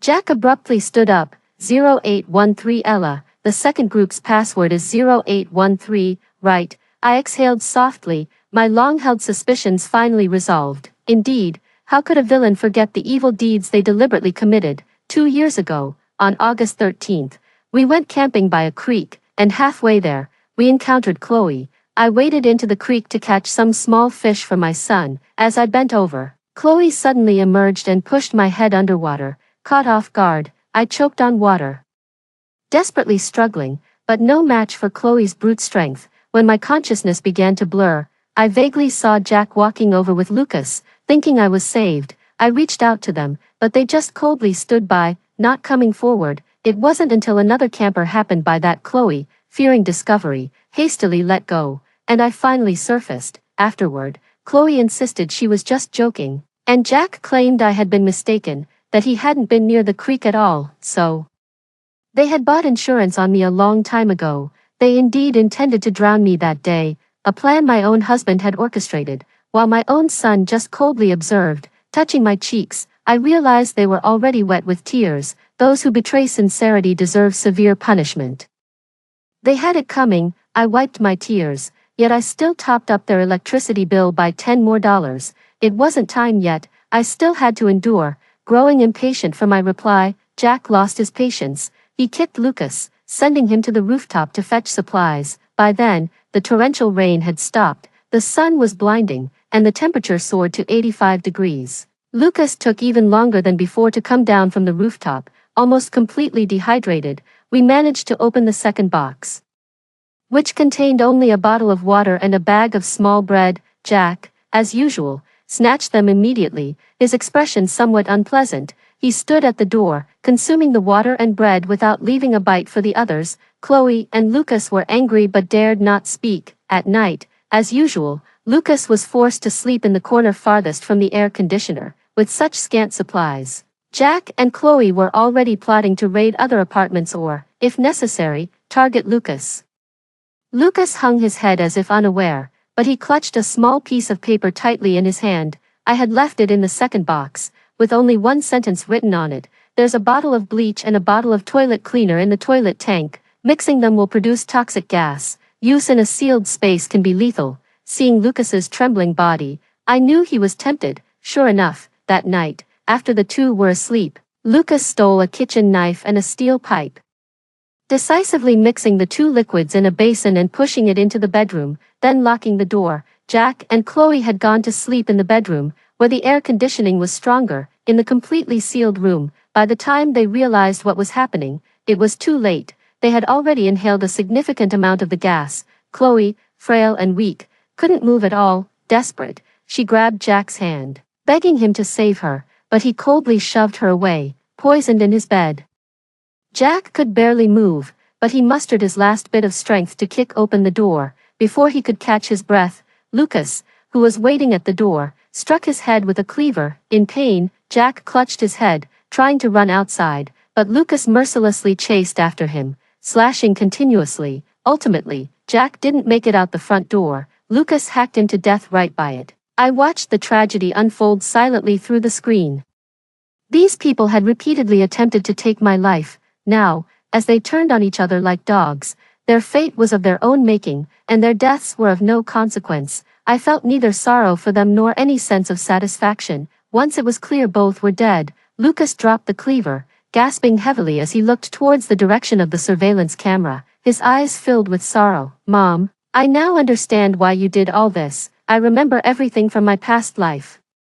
Lucas suddenly recalled the memories of his previous life at this moment, but that was just as well. He should understand that I will never forgive them. Lucas took down the surveillance camera and walked towards the roof door. "Last time, when you went out to find water and food for Dad and me, we locked you out of the house. But you didn't die right away, in revenge for your previous strictness towards me." Later, he closed his eyes, seemingly unwilling to remember or speak further. "So I continued for him. Later, you used the drone I gave you, dangling water and food, to lure me onto the rooftop of the guest house. You teased me, making me kneel, strip, and crawl around barking like a dog, but after I complied, you poured out the water and threw the food into the outdoor latrine. You watched as I slowly dehydrated to death on the rooftop, naked. Even as the drone's battery exploded, I could still hear you and two others clapping and mocking inside the house."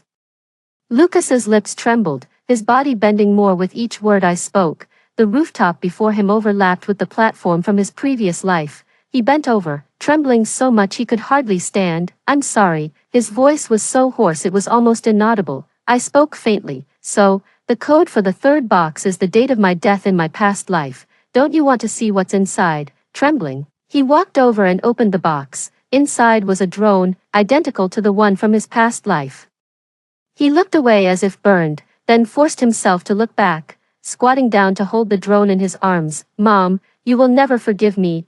I deserve everything that's happening now," he murmured to himself. My gaze was icy. Indeed, how could I possibly forgive? Lucas glanced at the drone, then at his hands covered in blood, seeming to lose his sanity, mumbling incoherently. Finally, he took a few running steps and jumped off the rooftop. The surveillance camera and drone battery exploded together, and the screen went black. The last bit of resentment in my heart finally dissipated, and I exhaled deeply.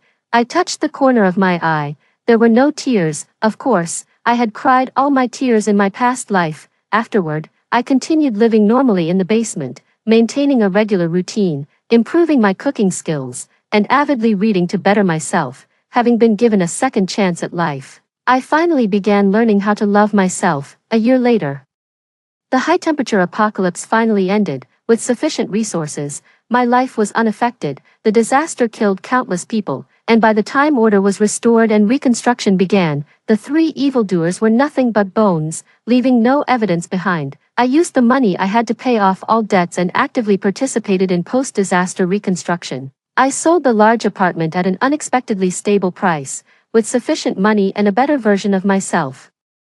I was set for a bright future.